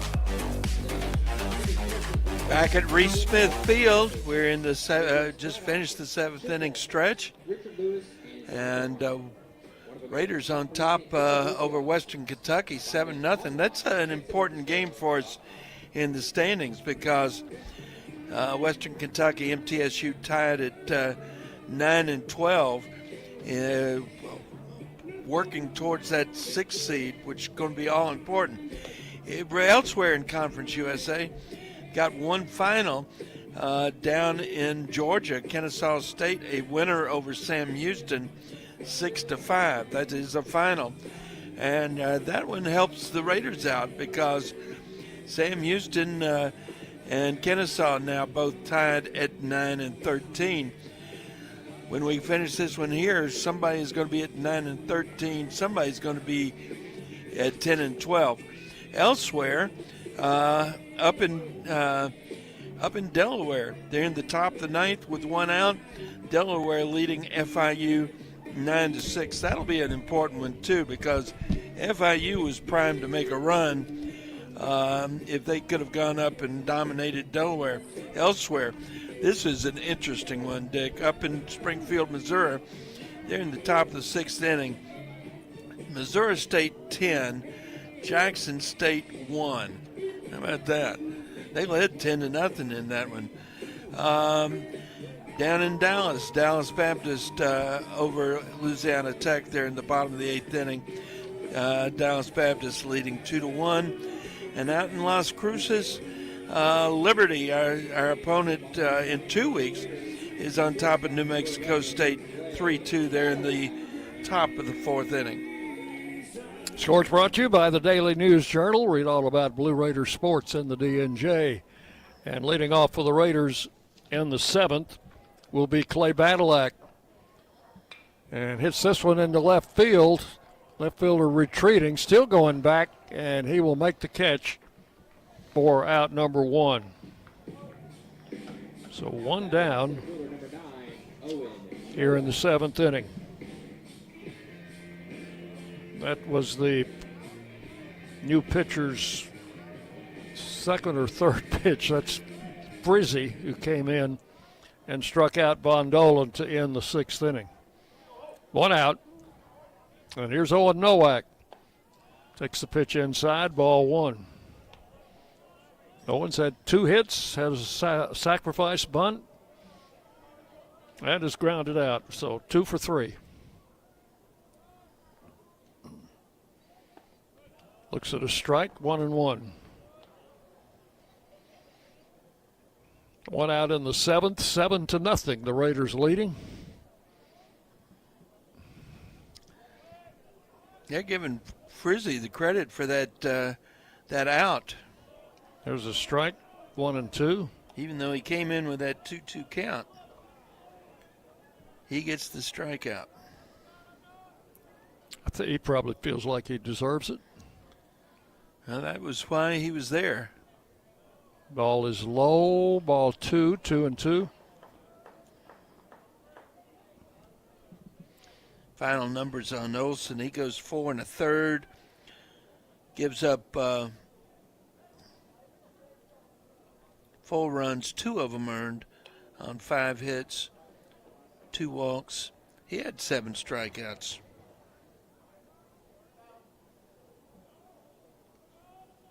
2-2 the count to Nowak.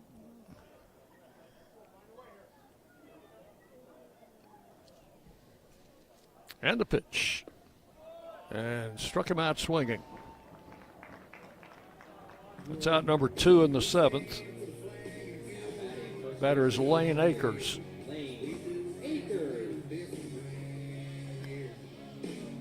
Akers singled his first 2 at-bats. He has struck out his last 2 at-bats, so 2 for 4 with a run scored.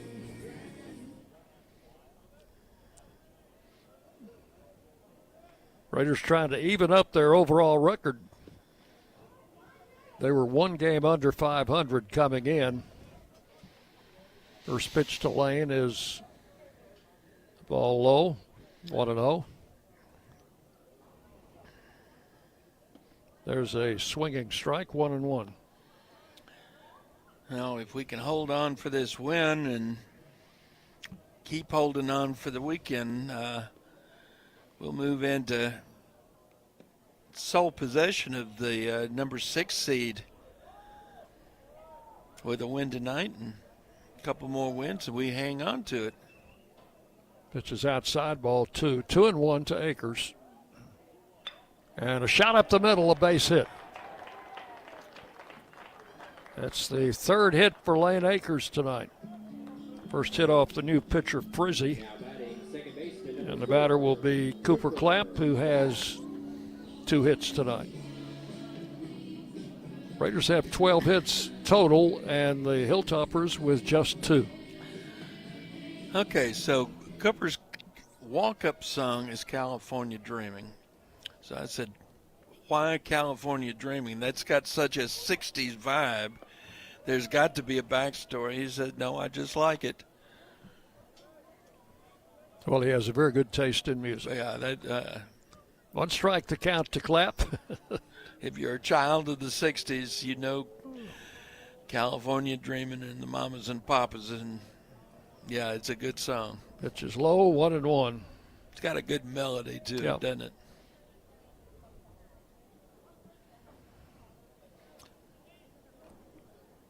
Yeah, I thought you might break into song there for a minute, John.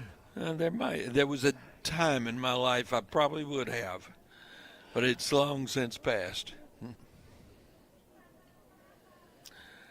I not only can't throw anymore, I can't sing either. So what's life worth? All the leaves are gone and the sky is gray.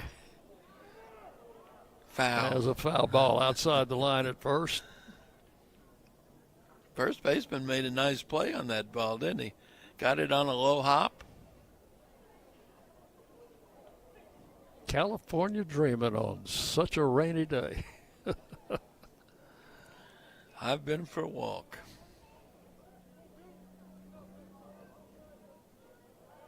One and two. And the pitch. Low, the runner goes. He's going to go in there without a throw. Stolen base for Akers. picked a good pitch to run on. Sure did. And now he's in scoring position. 2-2. You got to keep adding on. Well, we know how important that is, don't we? Frizzy, the right-hander, with the pitch low, ball 3. This guy's got a quick release. Yeah. If you're up there against him, you better be ready. Full count, 3-2.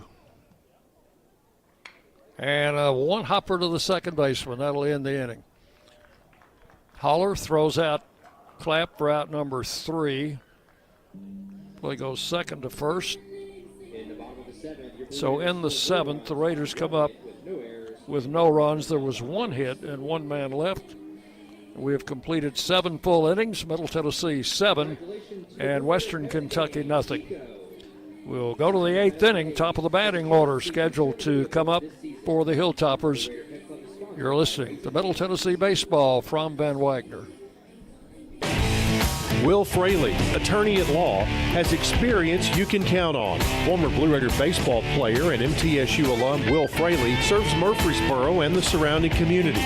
Put a strong and experienced legal fighter on your case. Give Will Fraley a call and he can handle all of your legal matters, including criminal and domestic or family law. Visit willfraleylaw.com or call 615-410-7290.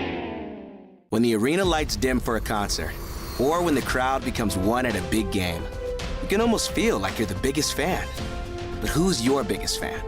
It's the person that will get you home safely after a night of drinking. It's the person who looks out for your life to make sure you leave the stadium with someone sober. This could be a designated driver or someone who offers to get you a ride share. Because in Tennessee, fans don't let fans drive drunk. Brought to you by the Tennessee Highway Safety Office, a division of the Tennessee Department of Safety and Homeland Security. Rutherford County's MTSU station, News Radio WGNS. We go to the 8th inning. You know, some interesting things happened on May 1st. Oh, yeah? In Major League history, and this is not a Major League thing, but in 1926, Satchel Paige, who was 19 years old, made his debut in the Negro Southern League and pitched Chattanooga to a 5-4 win over Birmingham. And we, of course, know that Satchel did not get to the big leagues until his later years. Yeah, 1948. But he was quite a pitcher. When did he throw his last game? It was like 69, wasn't it? I don't know, but he was old. I know the A's signed him and brought him. And I think he threw 3 scoreless innings at the age of 104, something like that. This is Haller, the second baseman. That's still Pickens out there. Count 1-1. Pickens walked the first batter he faced and retired 3 in a row. 1 ball, 1 strike to Austin Haller, second baseman for the Hilltoppers. Swinging a foul, and it's 1-2. Thought Pickens found his way after that leadoff walk. He kind of settled in and made folks do what he wanted them to do.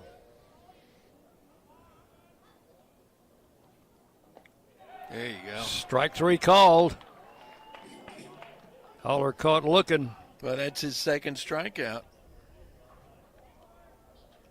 1 out here in the 8th inning. Also on May the 1st in 1951, a young Mickey Mantle connected for his first Major League home run off Randy Gumpert of the White Sox. And the Yankees won 6-3, and a star was born. We got a pinch hitter here, number 33. And number 33 is Daniel, is that right? Daniel Stewart? That is 33, right? Yeah, that's right. Daniel Stewart. Stewart is a catcher. 6'4", 210, a senior from Hazel Green, Alabama. And Pickens is from Hueytown, Alabama, so they may know each other. Different ends of the state, though, aren't they? Hazel Green's North Alabama, isn't it? It's between Fayetteville and Huntsville. And Hueytown is around Birmingham. I think so. Stewart is a transfer from Tennessee Wesleyan, so he will bat here for Robbins. That conference looked like, just in case you don't remember this guy, here's the scouting report. So 1 out. Stewart is a right-handed batter. First pitch to him, outside, ball 1. Robbins had a hit in 3 trips and lined into that double play in the first inning.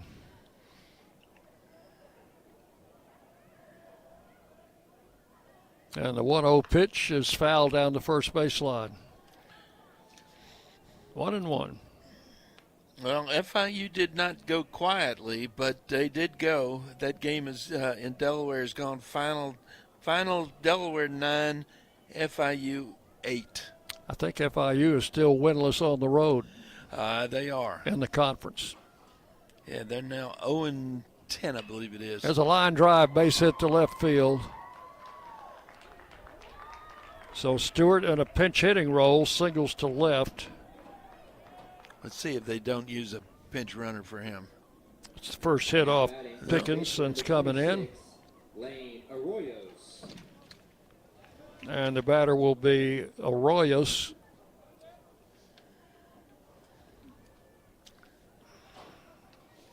FIU 0-10 on the road in the conference.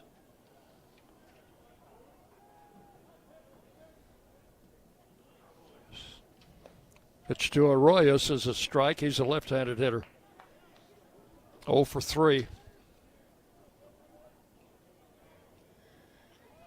Stewart, the pinch hitter, is the runner at first with 1 out. That hit, by the way, was only the 3rd hit for the Hilltoppers tonight. There's a swinging strike, and it's 0-2. That was a big swing.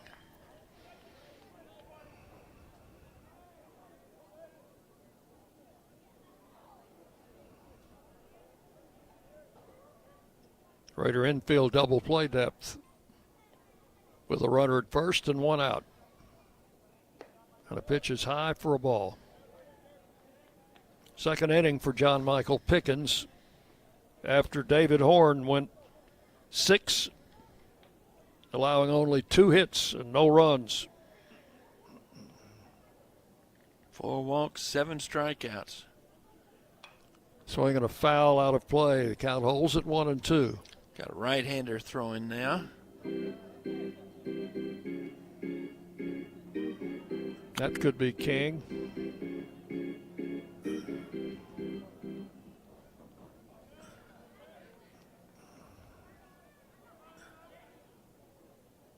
And the 1-2 pitch lined into center field. Nowak coming on, slides and makes the catch. Went down to one knee and caught that ball as it was sinking. And that's out number 2. Batting catcher number 8, Camden Ross. Here's Camden Ross. Has a double, has walked, and has flied out. So he has 1 of their 3 hits. Well, the problem with these black jerseys of ours is the number on the front is very, very small, and it's hard to pick up. Pitch is swung on and missed, strike 1. When you're looking at somebody that's in the bullpen.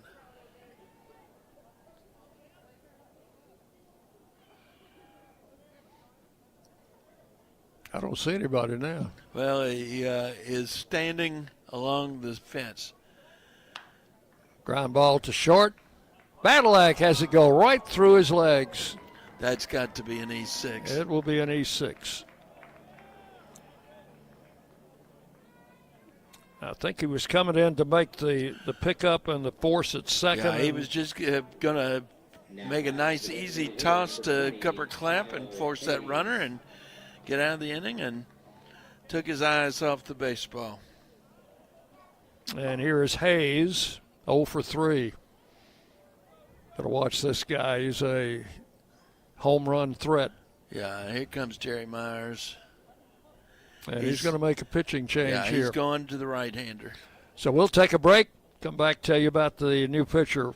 That's a tough break for John Michael. It is really. We will take a break here. You're listening to Blue Raider Baseball from Van Wagner.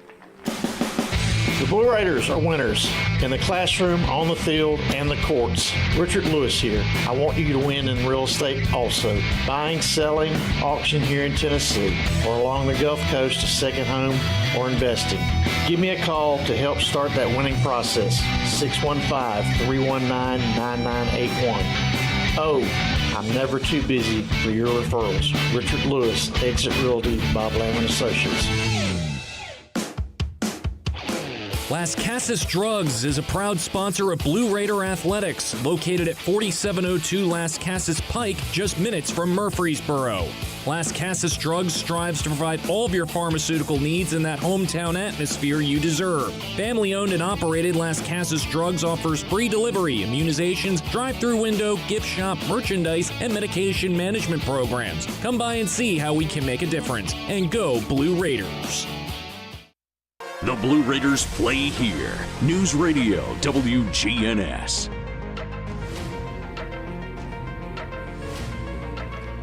So the Raiders make a pitching change here in the 8th inning with 2 outs and 2 men on. Right-hander Bryant Baranek will take over the pitching duties. Baranek making his 15th appearance, his 11th in relief. He's thrown 36 innings, given up 16 runs, all earned on 38 hits. 6 walks, 22 strikeouts. He's got a 4 ERA, 1-2 record with no saves. This is Kyle Hayes. Need a strikeout here. He is flied to center, grounded to second, and robbed of a hit by Baranek by Badalak in the 6th inning. First and second. 2 outs in the 8th. First pitch is low and outside, ball 1.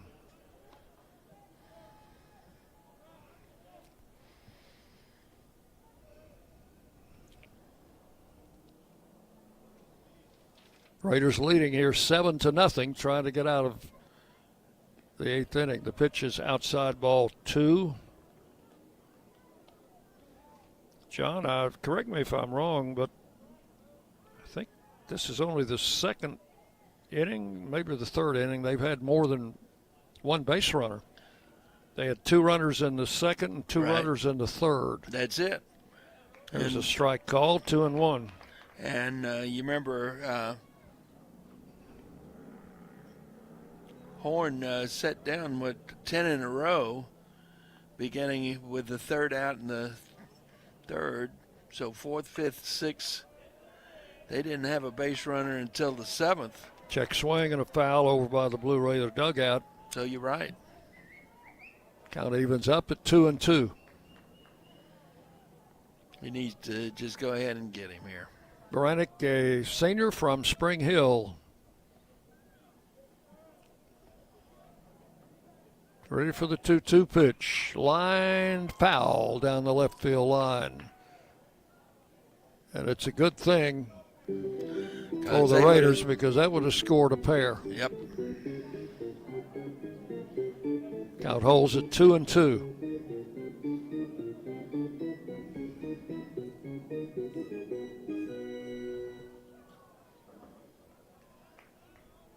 Runners first and second, 2 outs. A lot of 2s at work here. Here's Baranek's pitch, and he fouled it straight back. Had a big cut.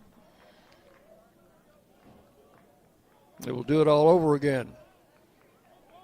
2-2 with 2 outs and 2 on. Here in the 8th inning.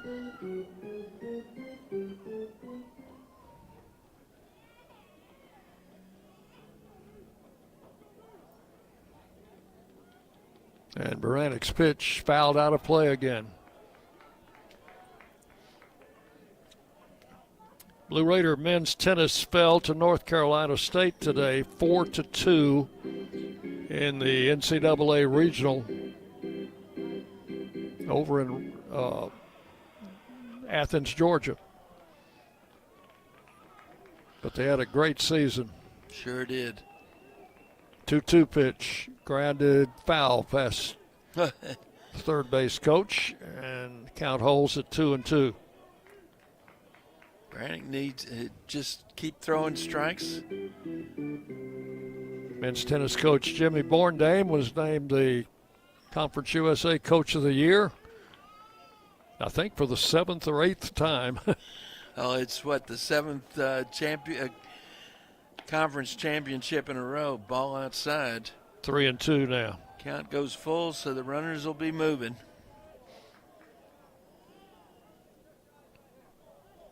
Payoff pitch coming to dangerous hitter Hayes.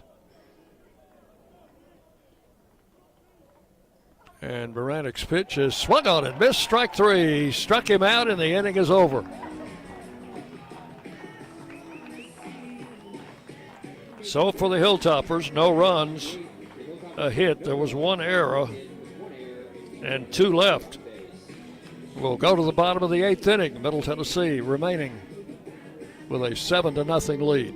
You're listening to Blue Raider Baseball from Van Wagner.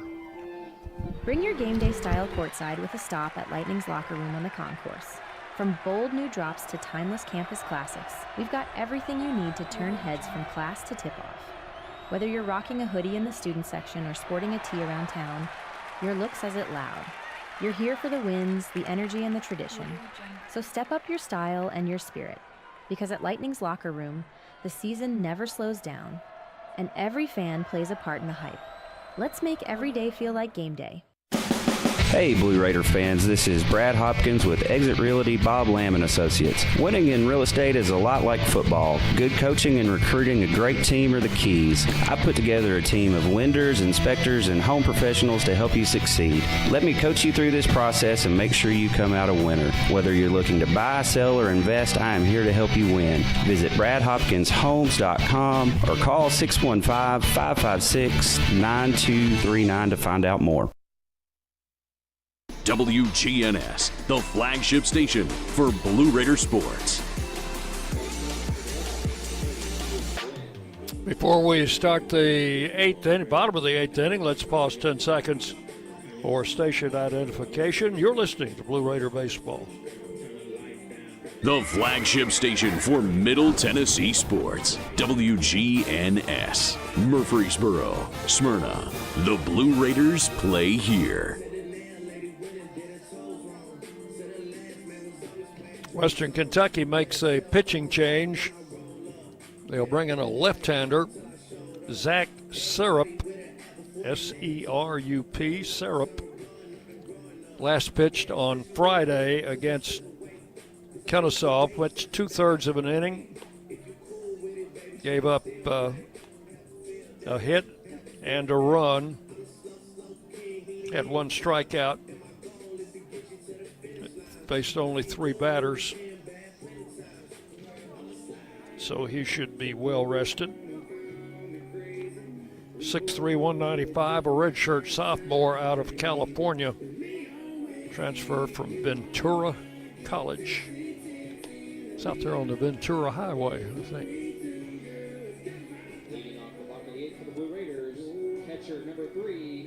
Tyler Minnick will be the first Blue Raider to face Serup in the 8th inning. Minnick, Brewer, and O'Neill.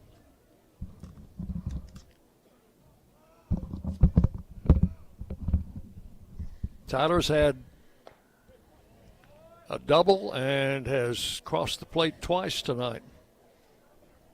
First pitch from Serup is a strike, 0-1.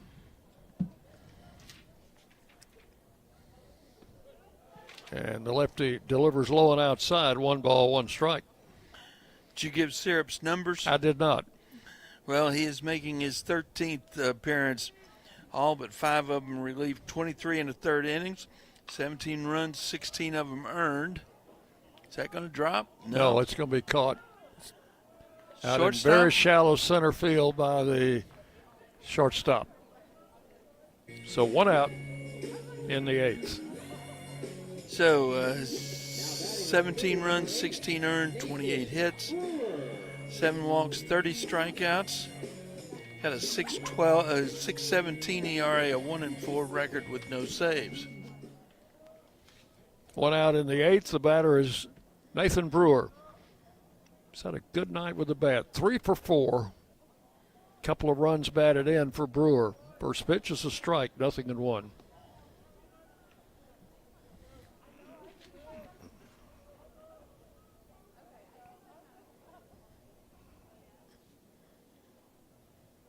There's a pitch outside to Brewer, 1-1. Looking ahead to the 9th inning, Western will have their 6, 7, and 8 batters scheduled to hit. Pitch is outside again, ball 2, 2-1 to Nathan Brewer. Syrup is the 4th pitcher used by the Hilltoppers in this game.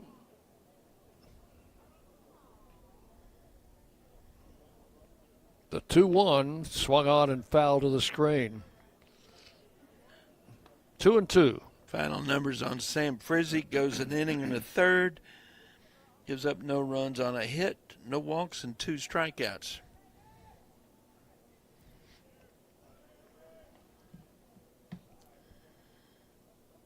Two pitch is swung on, bounced to the first baseman. Arroyos will make the play unassisted. He's made a bunch of unassisted plays.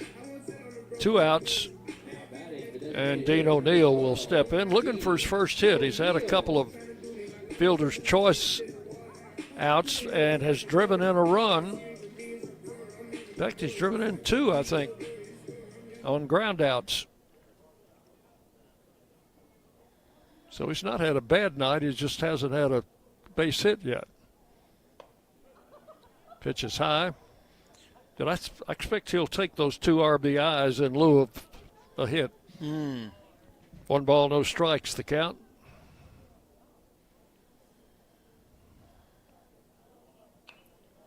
Fouls this one back. Ooh, that hit into the grandstand. 1-1. Well, the crowd has dissipated. Yes, some. they have. Got a little chilly out here. Yeah, I think before I go down on that field, I'm going to have to put on my sweater or something here.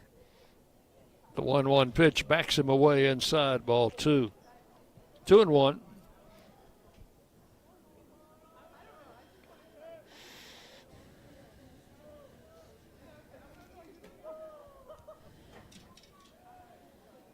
And the pitch is swung on, hit out into right center field. Both outfielders converging. The center fielder will cut in front and make the catch for out number 3. So that is all. 3 up, 3 down in the 8th. And we'll go to the 9th. Raiders 7 and Western Kentucky nothing. You're listening to Blue Raider Baseball from Van Wagner. At State Farm, when home and auto work as a team, you score and save money. I'm State Farm agent Andy Wama. Give me a call at 615-890-0850 and let's work together to win big by saving money on home and auto. With the service you get from State Farm, you might think our car insurance costs more. I'm State Farm agent Andy Wama. Give me a call at 615-890-0850 and let me show you with discounts up to 40%. You may find it even costs less. At Middle Tennessee Electric, we see the lines that link us all, illuminating our neighborhoods, empowering our businesses, and helping us to recharge. Because we believe in the power of good energy. Whether it comes from our grids, the sun, or a kind heart. And as your family and our region continue to grow, you can trust that we'll always be there for you. Middle Tennessee Electric, bringing good energy. You're listening to MTSU Sports on WGNS.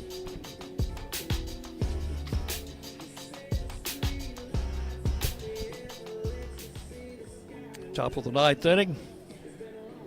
Western's scheduled hitters are Frost, Howard, and Alberto.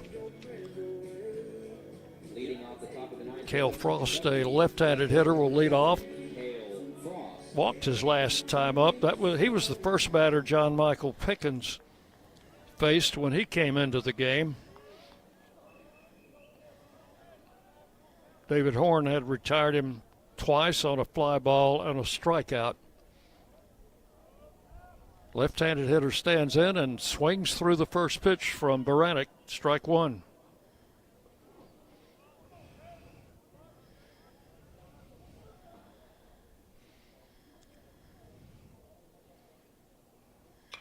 Fly ball left field, retreating, and that one is going to be out of here. Wow. There goes the shutout. Yeah. And for Frost, his first home run of the season, John. First home run of the season on a night when the wind is blowing in. And he's a left-handed hitter and hit it to the opposite field. Wow. The stars disaligned on that one, didn't they? Well, somebody said there was a full moon tonight. So it's 7-1. That's right. May is the month with 2 full moons, isn't it? Yes, it is. Here's Howard. First pitch to him, in for a strike, 0-1. Howard 0 for 2 with a walk. He is the Hilltopper shortstop.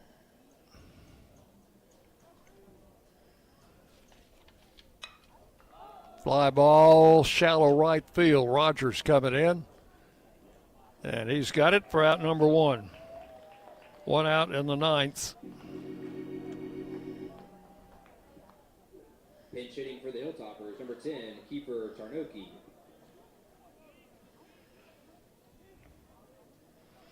Batter will be, I think we got a pinch hitter, John, do we? Or is this Alberto? No, we've got a pinch hitter. This is number 10. Tarnoki. Switch hitter, batting left-handed.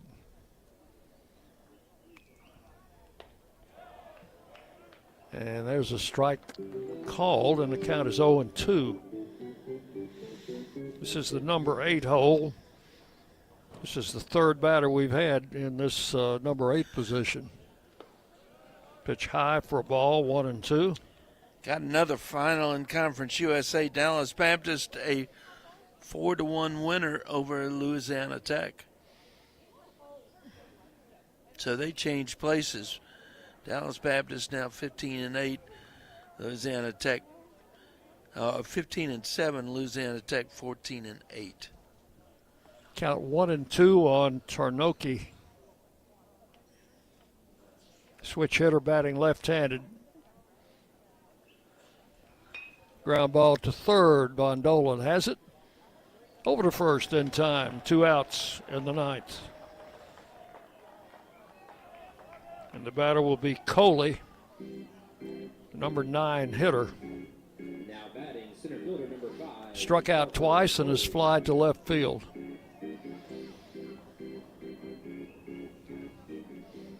Raiders looking for out number 27 in this game. A swing and a miss, strike 1. Well, he just needs to throw him 2 more of those and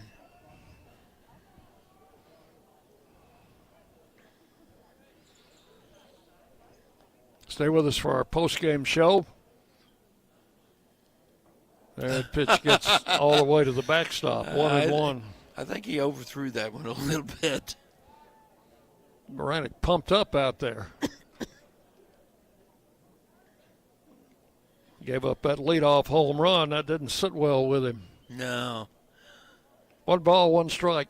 What a check swing, and that's a strike. He went around 1-2. Oh, yeah. I didn't even need to check with the base umpire on that one. Home plate umpire. So Western down to Called their it final himself. strike. Yeah. Ball high, 2-2. Why, this is not the guy you want to walk, is it?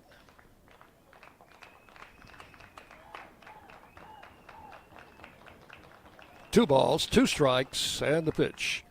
And struck him out swinging. Ball game over. Raiders a winner tonight. Although the shutout spoiled on a solo home run in the ninth inning. 1 run, 1 hit. Nobody left.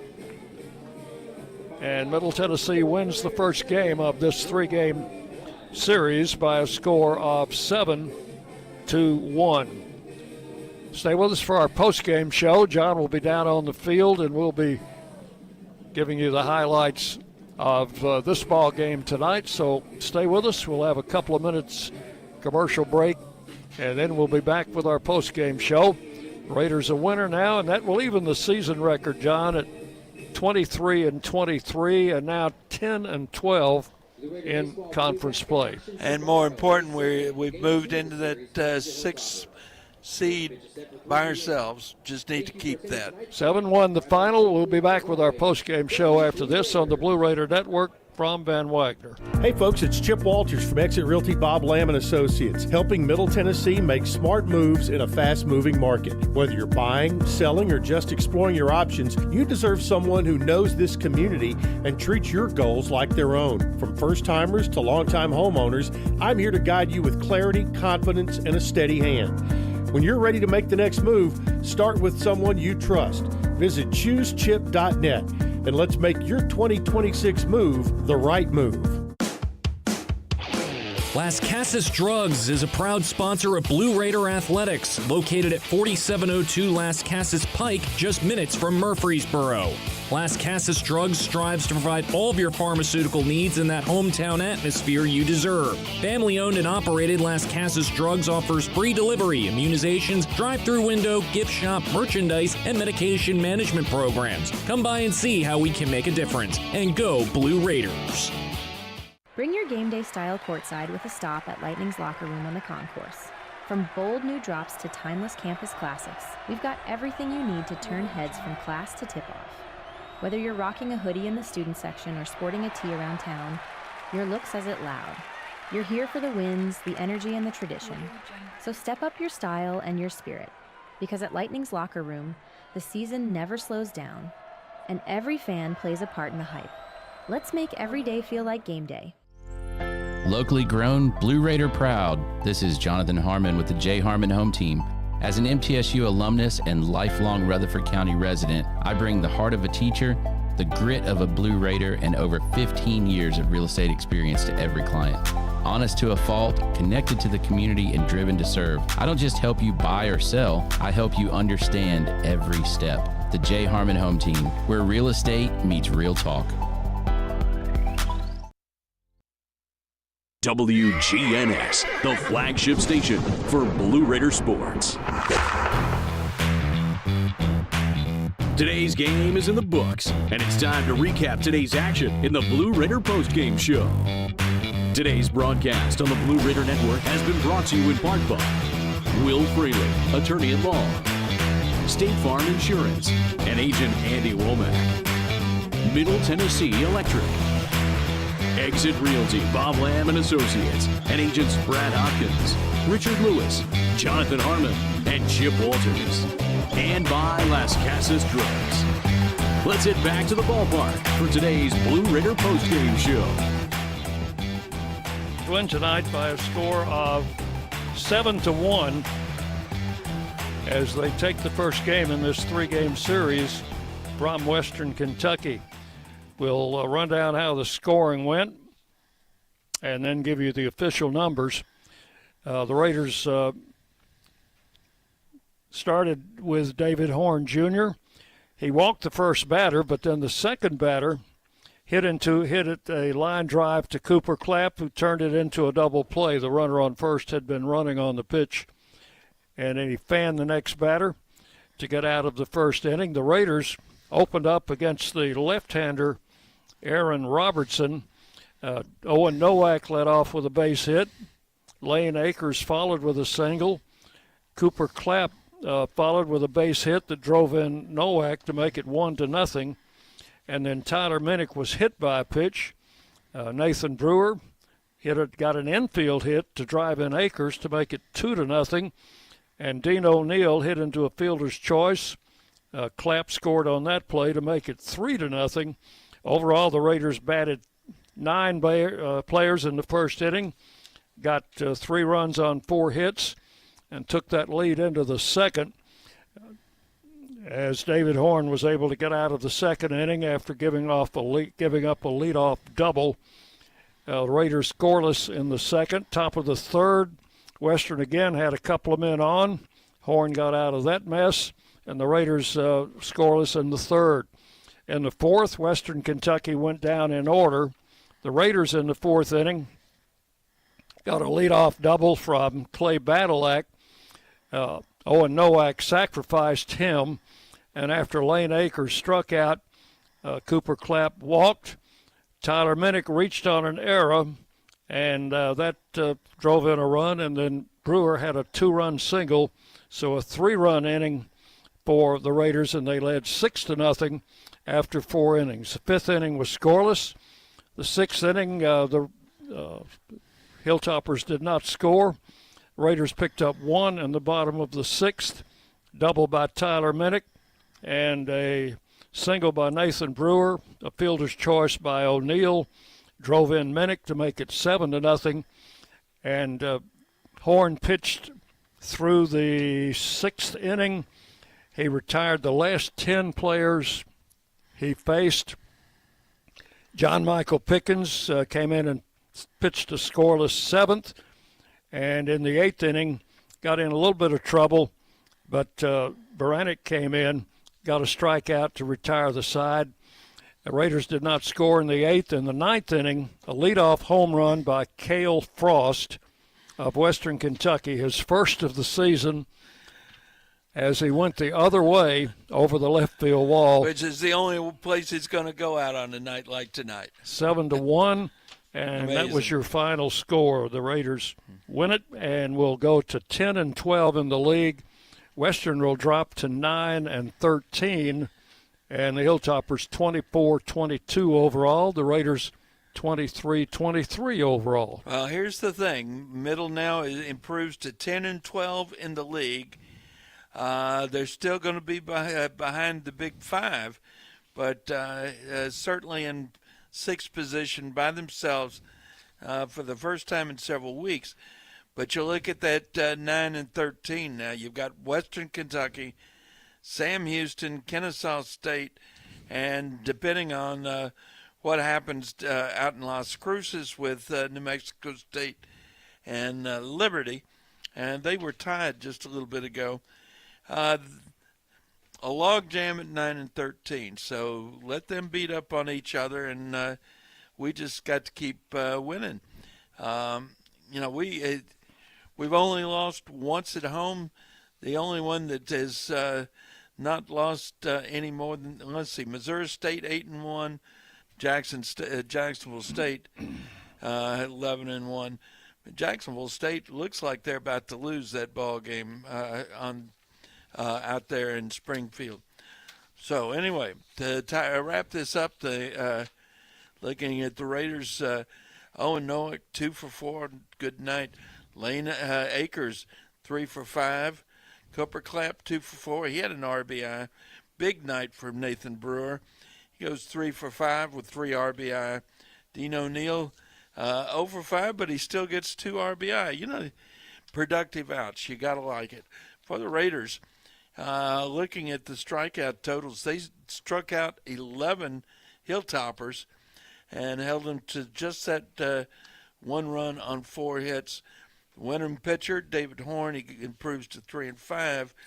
Over on the Hilltopper side, the starter, Aaron Robertson, takes the loss, now 1-3. Dick, we played this thing in 3 hours and 2 minutes. And the attendance is 1,002, it says. Largest of the season. I think so. Good crowd, good baseball, a fun night at the ballpark, and which started out very nicely. I enjoyed being on the mound with you to get this one started.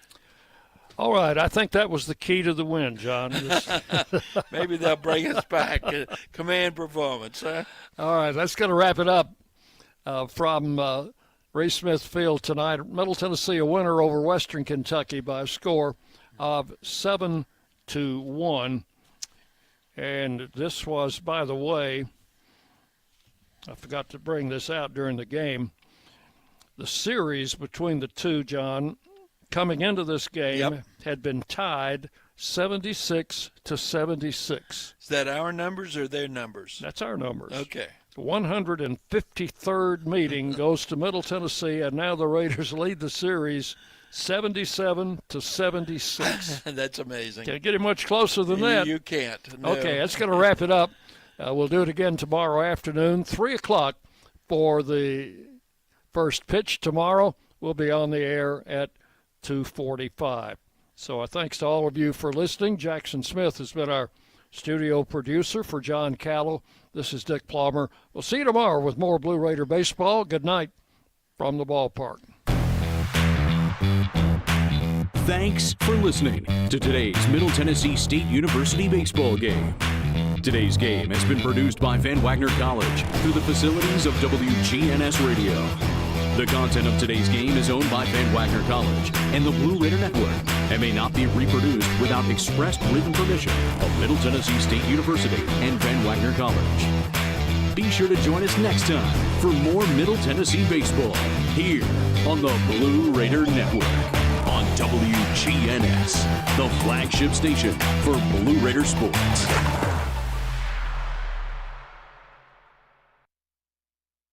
Next, another special News Radio WGNS broadcast.